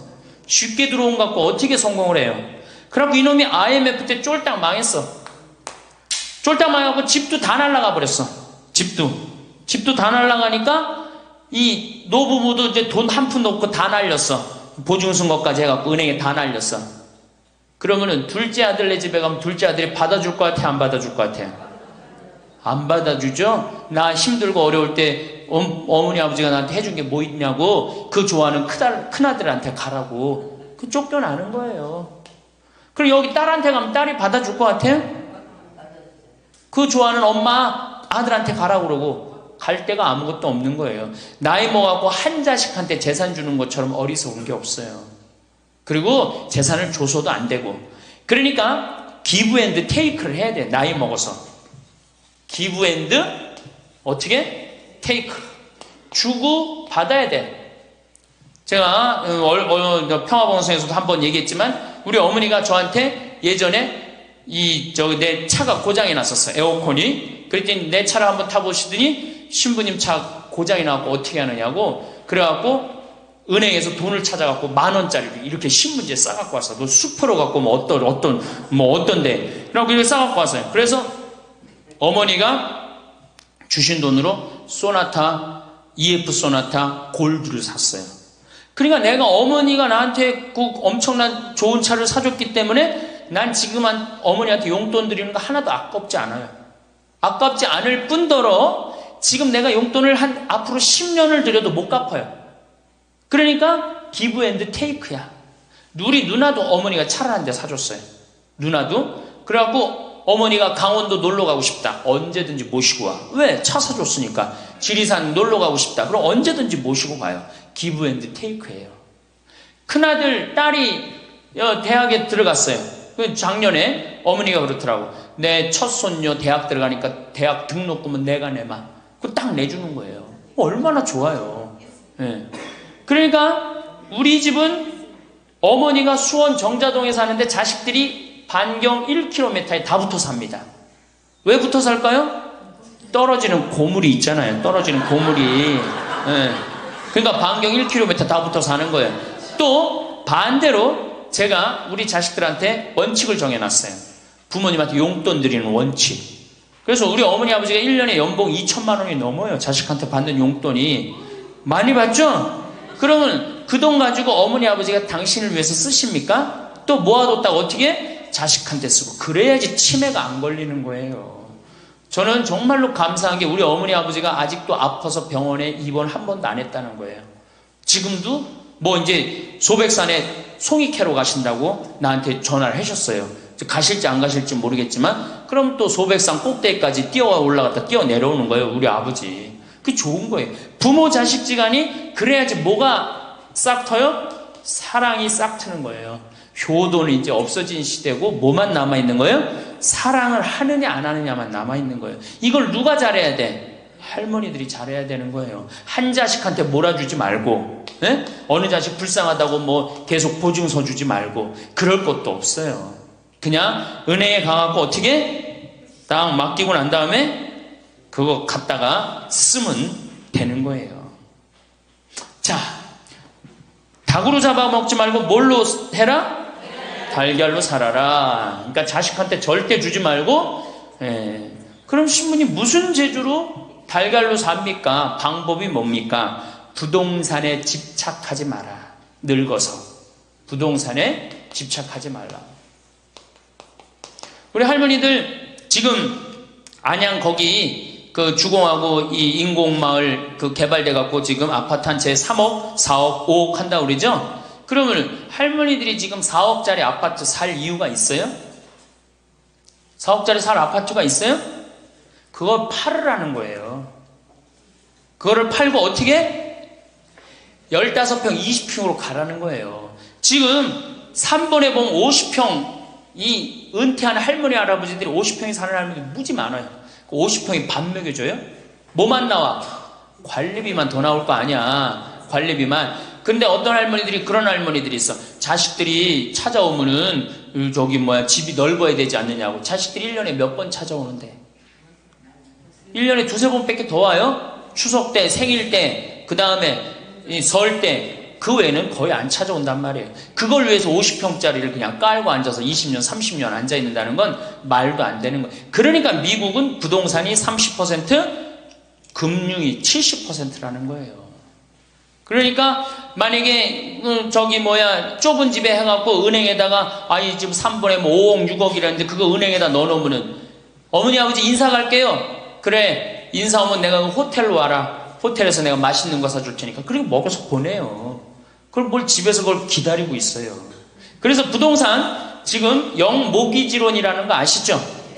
자, 지금 4억짜리 아파트를 팔았어. 그럼 2억짜리 하나 그냥 얻으라는 거예요. 그 임대 아파트든지 조금만 아파트를 줄여서 가라는 거예요. 그러고 난 다음에 2억은 은행에다 넣으면 1억을 은행에다 넣으면 어떤 상품이 있느냐면 1년에 100만 원씩 나와요. 한 달에 100만 원씩. 그래갖고 이게 10년 동안 나와요. 10년 동안. 10년 후에 1억 없어지는 거예요. 근데 할머니들 한 달에 100만 원 나오면 쓸만해 안 쓸만해요? 쓸만하죠? 예. 만약 2억을 집어넣으면 어떻게 나올까? 한 달에 얼마가 나와? 200만 원이 나오는 거예요. 200만 원 다 써요? 못 써요? 못 쓰죠? 그럼 한 50만 원은 혹시 10년 후에 또 살지 모르잖아. 그러니까 그것도 은행에다 연금으로 또 하나 묶어두라는 거 10년 동안. 그럼 10년 후에 또 나온다는 얘기예요. 그렇게 해갖고 아니 내가 이제 70에 집을 정리해서 80이 됐는데 안 주고 그럼 90까지 나온단 말이에요. 이렇게 한 달에 150만 원 가지고 냉면 먹고 싶으면 냉면 먹으러 가고, 그 다음에 내가 다음 시간에 내일 얘기하겠지만은 수영장 다니고 헬스장 다니고 춤 배우러 다니고 경복궁 가고 창덕궁 가고 평창 놀러 오고 이렇게 살면은요 절대, 제가 성공적인 노화라고 미국에서 20년 동안 연구한 책 한 권을 다 읽었어요. 그랬더니 그렇게 사는 할머니 할아버지들은 중간에 쓰러지는 법이 없다는 거예요. 96%가 건강하게 살다가 죽을 때 많이 고생해 한 달, 두 달이라는 거예요. 그러니까 어떻게 죽을 수가 있는 거야? 꼴까닥 죽을 수가 있는 거예요.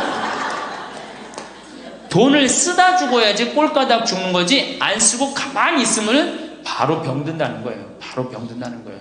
그러니까 우리 할머니들 어떻게 하셔야 돼? 부동산을 어떻게? 내일 어떻게? 내일 은행 가갖고 어떻게? 은행 가갖고 평가 받아갖고, 더 좋은 건 뭐냐? 이 집을 팔지 않고 더 좋은 건 그냥 영모기지론이라고 그러죠? 영모기지론. 은행에 갖다 맡기고 다 내가 죽을 때까지 돈이 나옵니다. 죽을 때까지 돈이 나오고 죽으면은 누가 갖고 가? 은행이 갖고 가는 거예요. 그러면은 우리 할머니들 아까 제가 말씀드렸죠? 재산이 나오면 반은 국가가 갖고 가고 반은 자식들이 싸워. 반은 써보지도 못하는 거야. 물론 이것도 못 써보는 거야.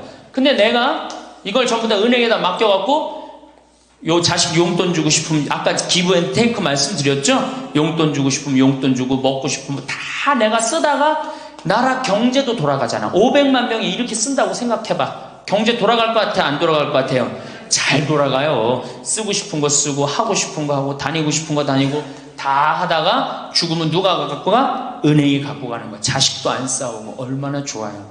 그러니까 닭으로 잡아먹지 말고 뭘로 살아라? 달걀로 살아라. 그 다음에 부동산에 집착하지 말아라. 또 노년에 믿지 말라 원칙이 있어요. 노년에 뭘 믿지 마라? 첫 번째로 배우자를 믿지 말래. 남편을 믿지 말라 이거예요. 재산 관리를 어떻게 해야 돼? 노년에 공동으로 해야 돼요. 한번 어떤 할아버지가 어느 대학에 재산을 100억인가 할머니하고 상의도 안 하고 기증한 적 있죠? 저는 그거 바람직하지 않다고 생각해요. 혼자 번 거 아니잖아요. 같이 버는 거 아니야, 같이. 그러니까 할머니들 지금 재산 많은 재산은 아니겠지만은 그래도 재산 읽은 거 남편 혼자 읽었어요? 아니죠? 근데 남편이 할머니하고 상의도 없이 둘째 아들 보증 딱 써주고 왔어. 근데 그게 싹 날라가 버렸어. 그러면은 남편 보면 미워요, 안 미워요?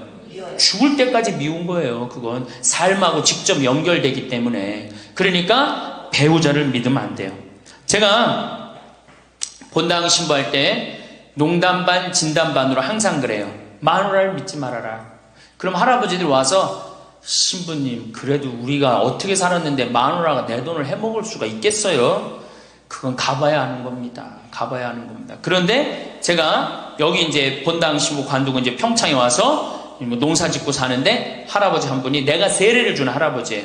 그 할아버지가 배 만드는 회사의 공장장이셨어요. 대단한 분이죠. 정말 멋있게 생기셔서 머리도 착 넘기고.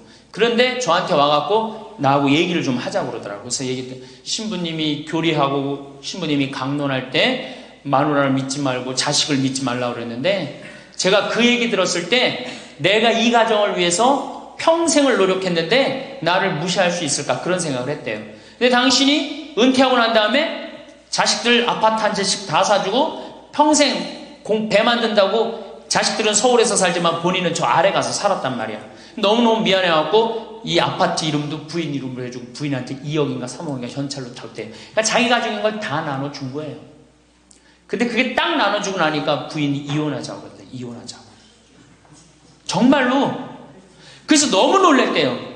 왜 난 평생 당신 자식들 키우고 뒷바라지만 했는데 당신 평생 해고 싶은 대로 다 하고 이제 집에 들어와서 나보고 뒷바라지 하라는 거냐? 난 못한다. 그러더라는 거예요. 그래갖고 그러면 나 혼자 살 돈이라도 줘라. 그 돈을 내가 왜 주냐? 그 할아버지가 나한테 와서 울면서 얘기하는 거예요. 절대 배우자를 믿으면 안 돼. 우리 어머니가 한 6년 전인가 아버지가 이렇게 자식들이 용돈 주면 이렇게 통장에 돈을 모아두는 통장이 있어요. 한 500만 원인가 600만 원 모아졌는데 어머니가 꼬신 거예요. 70이 돼서 여보 우리 살면 얼마나 사냐, 우리 수의나 좀 하나 해두자. 당신 거 내 거 나중에 자식들 불편하지 않게. 그럼 우리 아버지 또 착하니까 이제 갚는다고 어머니가 뭐 3월인가 4월에 돈 나오는 게 있으니까 1월 달에 수의하자고 그래갖고 아버지가 줬대요. 갚는다고 그래서 지금도 아직도 안 갚았어요. 지금도 이 마누라를 믿으면 안 돼요. 마누라를 믿으면. 그리고 또 한 가지 중요한 거, 수의해놨는데 지금 6년 전인가 7년 전에 600만 원인가 700만 원짜리 두 분 수의해놨는데 그거 지금 죽지도 않고 그거 장롱에서 썩고 있어. 썩고. 제발 그런 짓 하지 마세요. 수의는 왜 하나? 내가 지금도 그래. 그 600만 원 거 갖고 먹는 거 사 먹었으면은 무지하게 사 먹었을 거야. 동네 할머니들 다 사주고 멋있게 살았을 거야. 그런데도 어떻게 죽지도 않을 거면서 그런 거 해도. 우리 어머니 아버지는 뭐 제가 이거 장담하는 건 좀 그랬지만 지금 근력으로는 최소한 10년은 더 사세요. 그러니까 20년 후에 죽을 수의를 이른해 해둔다는 게 말이 돼요? 안 되는 거지. 그러니까 우리 할머니들 외로우니까 동네에서 막 뭐 화장지도 주고 뭐 바가지도 주고 그냥, 그리고 결정적으로 한 방에 싹 해가는 거 뭐 비싼 거 하나 다 그냥 사기당하고 그러는 거야. 참 그래서 공부해야 되는 거예요. 그래서 정규학교가 필요해야 되니까 4년제.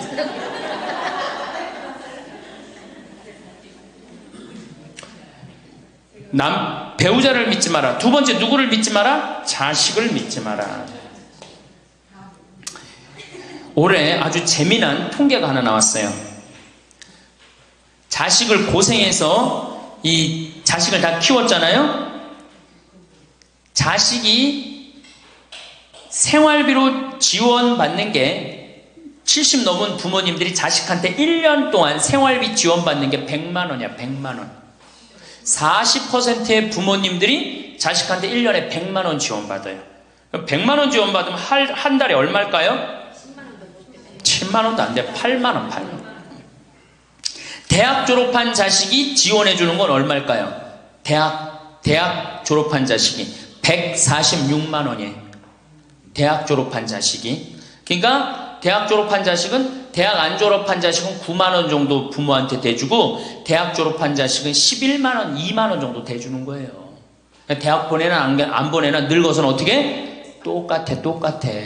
그러니까 내가 자식 대학 보냈다고 호강할 거다, 그런 생각하지 말라는 거예요.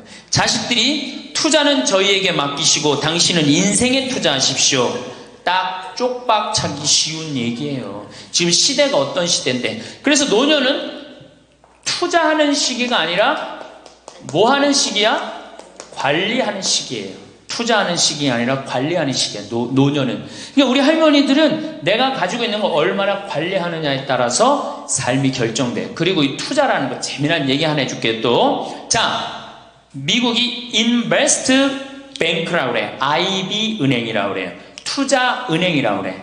미국 놈들이 우리나라 IMF 터졌을 때 자기네들 은행에서 투자 막 해갖고 우리나라 거 다 싼 값으로 다 사갔죠? 그 놈들 지금 어떻게 됐어요? 지금 미국이 어떤 꼴 나요? 10년 전 우리나라 꼴 똑같이 나왔고 나라 도산하게 생겼어요. 미국이.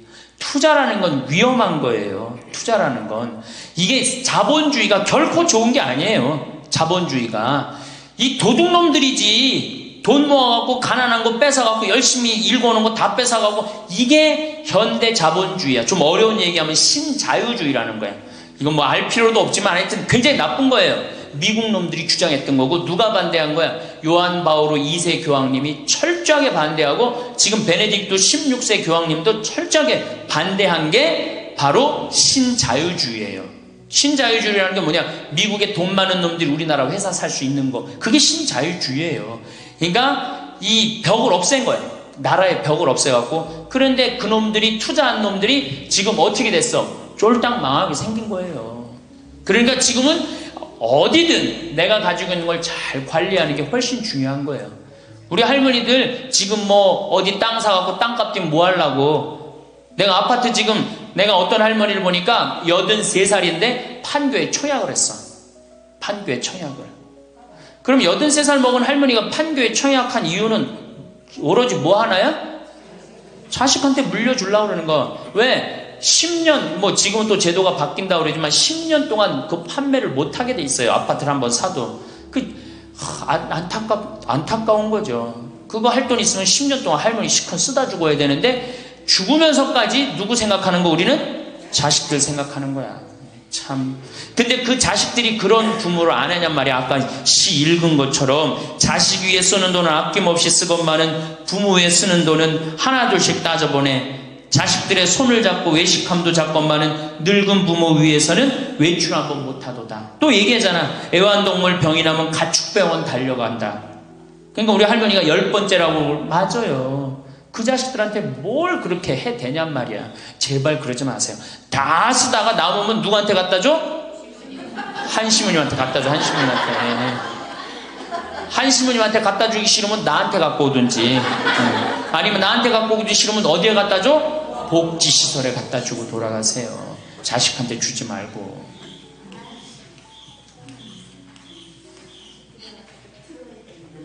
자, 이거 다 들어요. 평화방송 나중에 다 볼 거니까 걱정하지 마시고. 자, 인간은 살아있는 동안 기필코 노년기를 맞이할 수밖에 없다.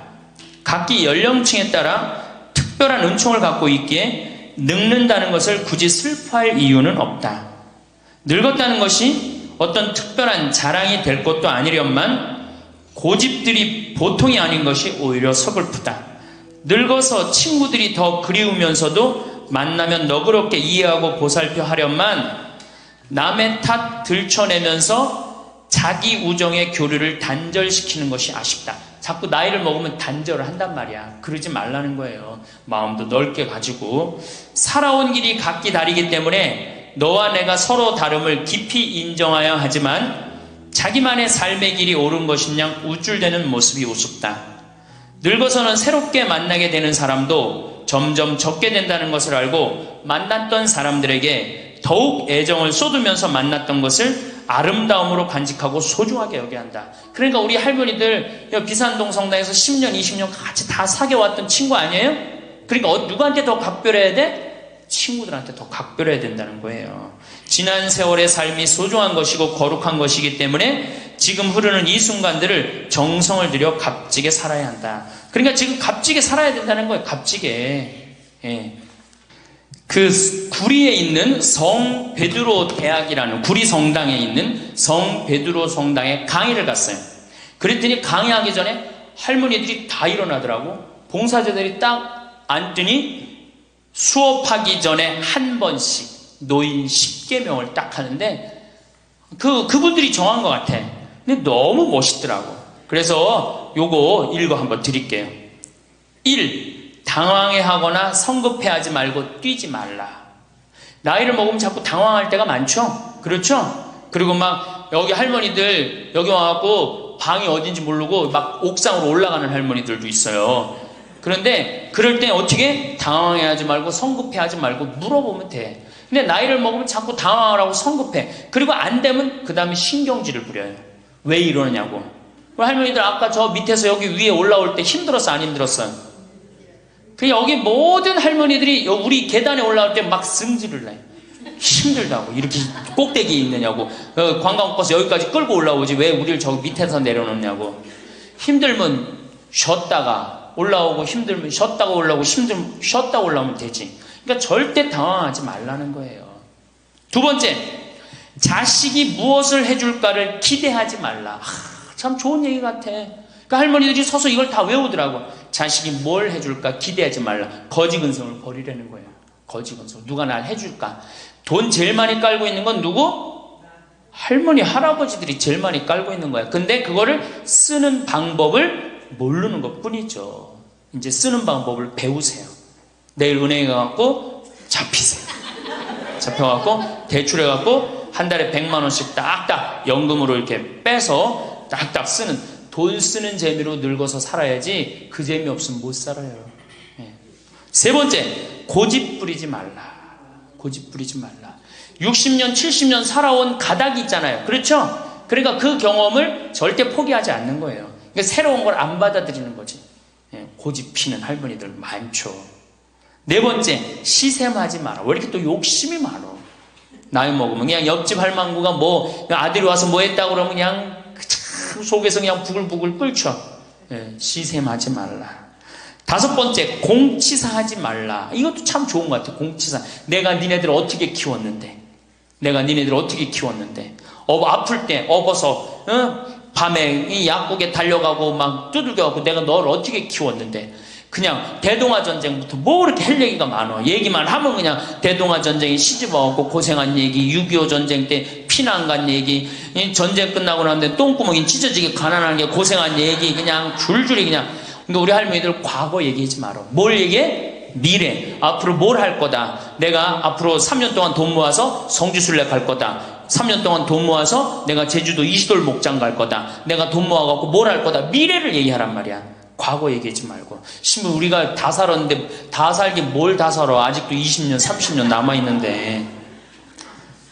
여섯 번째, 날마다 샤워하라. 이것도 참 멋있는 것 같아. 날마다 샤워하라. 안 씻고 사는 할머니들 많죠? 그렇죠? 근데 날마다 샤워하는 거 참 좋은 것 같아. 날마다 속옷을 갈아입어라. 그렇죠? 그러니까 항상 깨끗하게 살라는 거예요. 항상 깨끗한 옷, 이쁜 한복 이런 것도 입고 곱게 좀 있으라는 거야. 맨날 이건 뭐 몸빼바지 비슷한 거 입고 그냥 돌아다니지 말고 파마도 좀 이쁘게 하고. 그러니까 내가 항상 하는 얘기 아니야. 여기 온 할머니들 지금 딸이 있는지 아들이 있는지 금방 구분이 돼. 아들만 있는 할머니는 어때? 파마를 어떻게 하고 와? 철모 뒤집어 쓴 것처럼 해고 와요. 아들만 있는 할머니들 몇 있어 지금. 그런 할머니들. 예.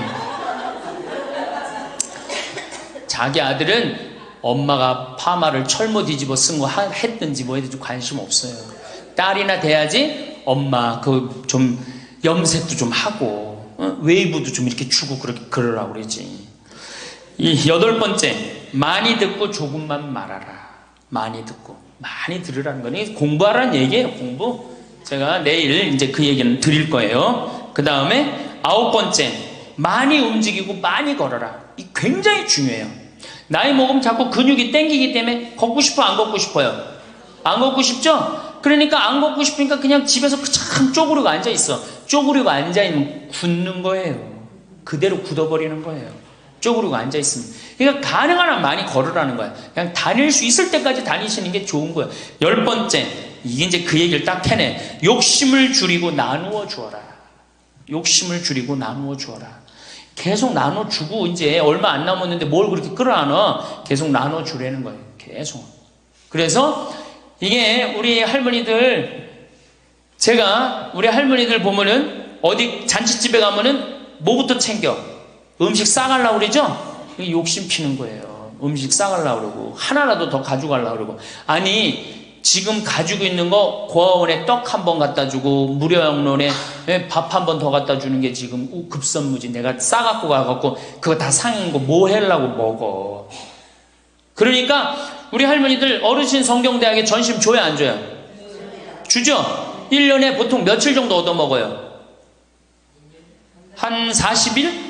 한 달에 4번 정도 먹으니까 방학 있고 그러면 한 40일 정도 얻어먹죠? 40일 얻어먹으면 양로원에, 무료 양로원에 가서 밥 한 끼 대접해야 될 거 아니야. 어르신 성경대학이 먹고 땡! 그렇지? 먹고 땡이죠? 그러니 이게 이게 하느님의 자식이 아닌 거지. 껍데기만 자식인 거죠. 이제 어떻게? 욕심을 줄이고 나누어 주어라. 난 이 구리성당 그 성베드로 대학에서 일어나고 이걸 외우는데 멋있더라고요. 그러니까 우리 할머니들도 이렇게 노년을 멋있게 사세요. 내일은 노년을 어떻게 하면 멋있게 사느냐, 정말 내일은 제대로 제가 내일 말씀을 드릴 거예요. 감사합니다. 이런 사람이 아니었는데? 나이 들어 바뀌는 사람들을 종종 보게 됩니다. 나이 먹을수록 나쁘게도 좋게도 변하는 사람이 있습니다. 그중 남자든 여자든 사람 자체가 우아하게 바뀐 사람들이 있습니다. 그런데 이들이 바뀌는데 결정적인 역할을 한 것이 있었습니다. 이것을 반복하면서 우아함이 길러지게 되는 걸 발견할 수 있었습니다. 오늘은 나이 성공한 사람들을 보면 크게 두 부류로 나뉘는 걸 알 수 있습니다. 하나는 자신이 성공했다고 여기저기 떠벌리고 다니는 사람들, 그리고 또 하나는 조용히 아무 말 없이 자기 삶을 사는 사람들입니다. 우리는 흔히 성공을 하면 자연스럽게 자랑하고 싶어질 거라고 생각하죠. 좋은 차를 사고 비싼 시계를 차고 SNS에 멋진 사진을 올리고 싶을 겁니다. 왜냐하면 그렇게 하면 남들이 나를 더 인정해 줄 거라고 믿으니까요. 하지만 현실은 그렇지 않습니다. 오히려 진짜 성공한 사람들은 그렇게 행동하지 않습니다. 왜냐하면 보여줄 필요가 없기 때문입니다. 돈이 많다고 높은 자리에 있다고 유명하다고 해서 굳이 그걸 드러낼 필요는 없습니다. 그걸 아는 사람들은 이미 알고 있고 모르는 사람들은 알 필요가 없죠. 그런데도 굳이나 성공했다고 떠드는 사람들이 있습니다. 그런 사람들은 왜 그럴까요? 간단합니다. 그 사람들은 사실 그렇게까지 성공한 게 아니기 때문입니다. 우리는 종종 SNS에서 성공한 사람들을 봅니다.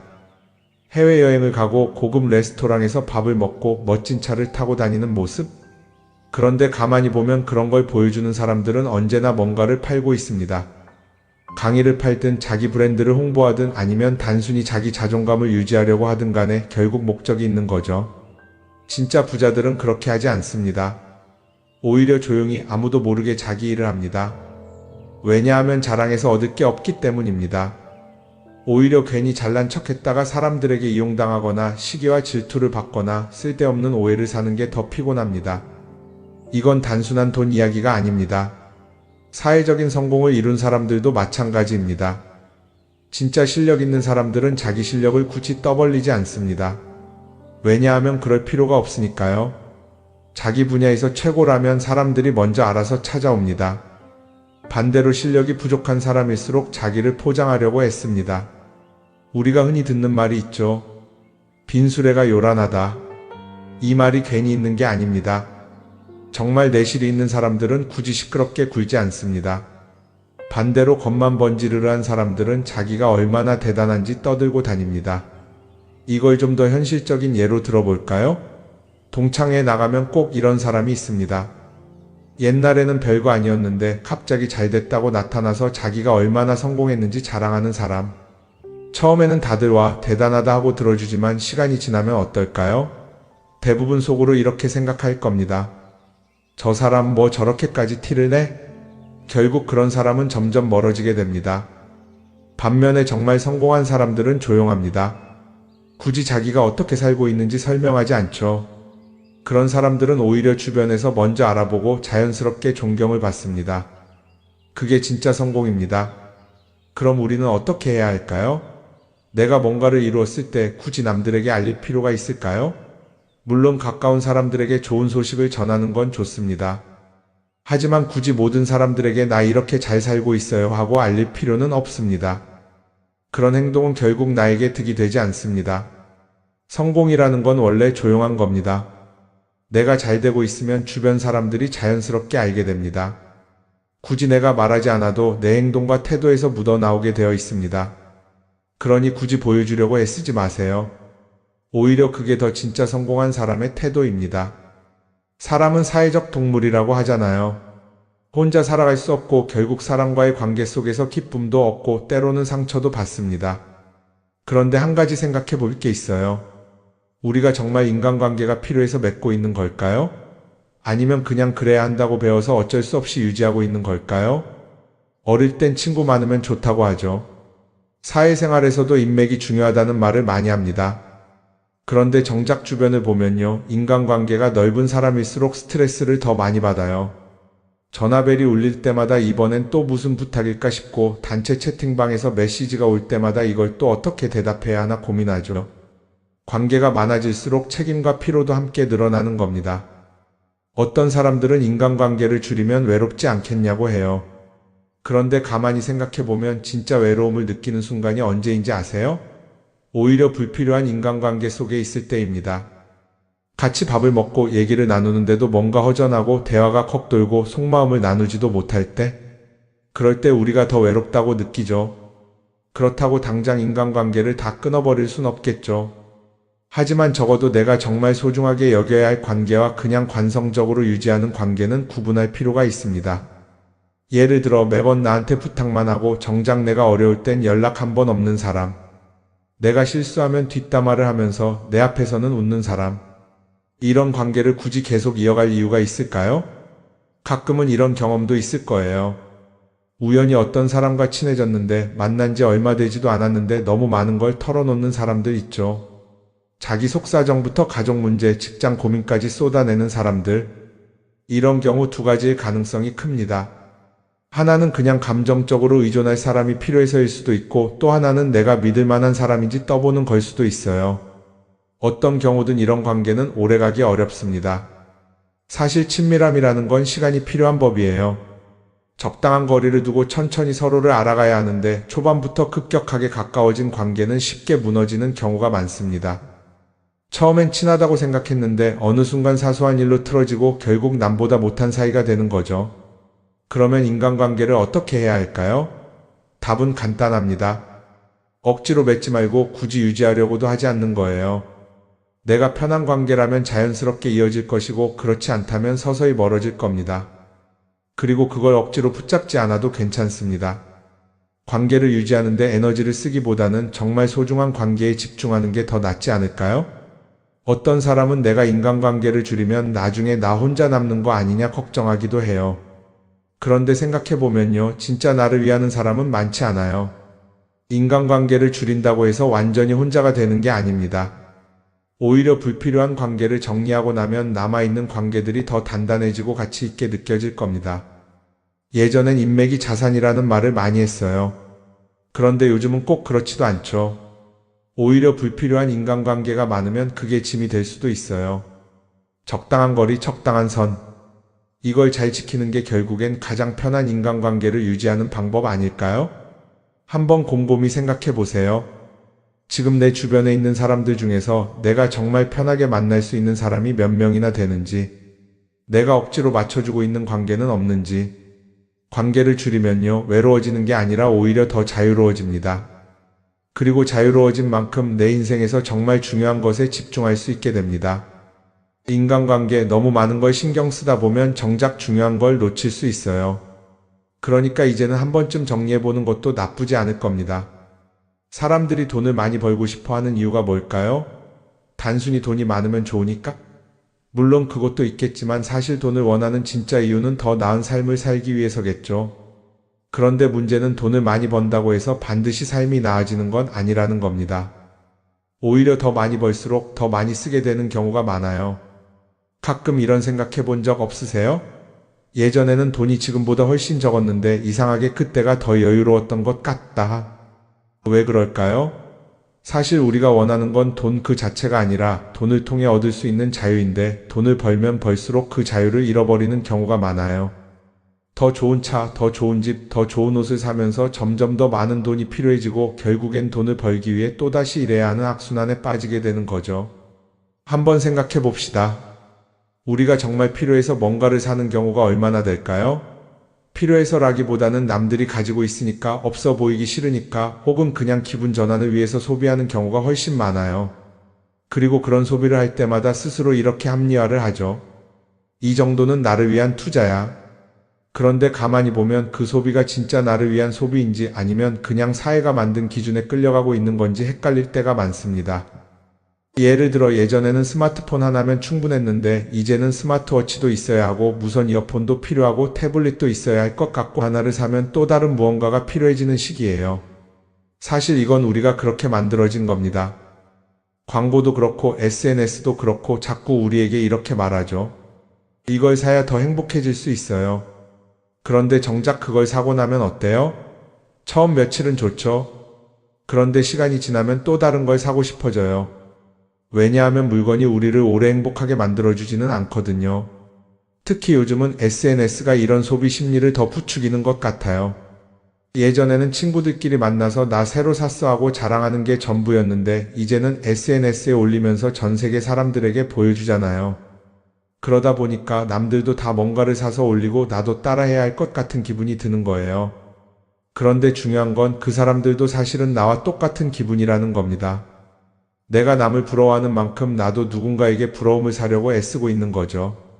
결국 끝없는 비교와 소비 속에서 진짜 중요한 걸 놓치게 되는 겁니다. 한번 이렇게 생각해보면 어떨까요? 만약 내가 지금부터 딱 1년 동안 불필요한 소비를 하지 않는다면 내 삶이 어떻게 변할까? 아마 처음에는 답답할 수도 있어요. 사고 싶었던 걸 참아야 하니까.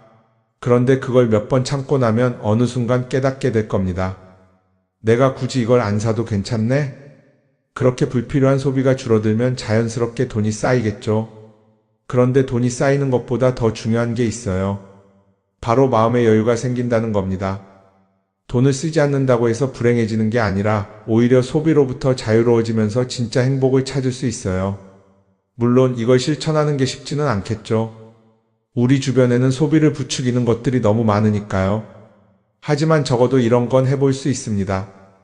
뭔가를 사고 싶을 때 한 번만 스스로에게 물어보는 거예요. 이게 정말 나한테 필요한 걸까? 아니면 그냥 순간적인 욕심일까? 만약 그 질문을 던졌을 때 5초 안에 당연히 필요하지 라는 답이 나오지 않는다면 사실 그건 없어도 되는 물건일 가능성이 큽니다. 정말 필요한 건 고민할 필요도 없이 바로 떠오르거든요. 그러니까 이제는 한 번쯤 생각해 봐야 할 것 같아요. 나는 지금 내가 원하는 삶을 살고 있는 걸까? 아니면 남들이 만든 기준에 맞추기 위해 내 시간을 팔고 있는 걸까? 소비를 줄인다는 건 단순히 돈을 아끼는 게 아닙니다. 그건 결국 내 삶의 선택권을 되찾는 일이거든요. 돈을 많이 버는 것도 중요하지만 더 중요한 건 그 돈을 어떻게 쓰느냐입니다. 그리고 때로는 아무것도 사지 않는 게 최고의 선택일 수도 있어요. 우리는 요즘 SNS 없이 사는 게 거의 불가능한 시대에 살고 있죠. 아침에 눈 뜨자마자 휴대폰을 확인하고 출근길에도 SNS를 보고 잠들기 전까지도 계속 들여다봅니다. 그러면서 남들이 어떻게 사는지 보고 나도 모르게 비교하게 되고 때로는 초조해지기도 하죠. SNS에 올라오는 사진들 한번 보세요. 맛집에서 멋진 음식을 먹고 해외여행을 다니고 좋은 옷을 입고 성공한 삶을 사는 사람들. 그런데 가만히 보면 이 사람들이 정말 행복해서 저런 사진을 올리는 걸까요? 아니면 그냥 행복해 보이고 싶은 걸까요? 실제로 SNS에 가장 많이 올라오는 사진이 뭔지 아세요? 남들이 부러워할 만한 순간들입니다. 집에서 편하게 쉬고 있는 모습이나 출근길에 지친 얼굴, 어제 먹다 남은 배달 음식 사진 같은 건 잘 안 올리죠. 대신 멋진 레스토랑, 명품 가방, 고급 호텔 같은 것들이 올라옵니다. 왜 그럴까요? 결국 SNS는 보여주기 위한 공간이기 때문입니다. 여기서 중요한 게 있어요. 우리가 SNS에서 보는 건 그 사람의 삶 전체가 아니라 편집된 일부 장면이라는 겁니다. SNS는 마치 한 편의 다큐멘터리나 영화처럼 잘 꾸며진 장면들만 보여줍니다. 그런데도 우리는 그걸 보면서 아, 저 사람은 나보다 더 행복하구나 하고 착각하죠. 예를 들어 SNS에서 한 친구가 해외여행을 가서 아름다운 풍경을 찍어 올렸다고 해볼게요. 우리는 그걸 보면서 부럽다, 나도 저렇게 살고 싶다라고 생각하겠죠. 그런데 정작 그 친구는 사진을 찍고 나서도 일 때문에 스트레스를 받고 있을 수도 있고 여행 비용을 감당하느라 카드가 걱정을 하고 있을 수도 있습니다.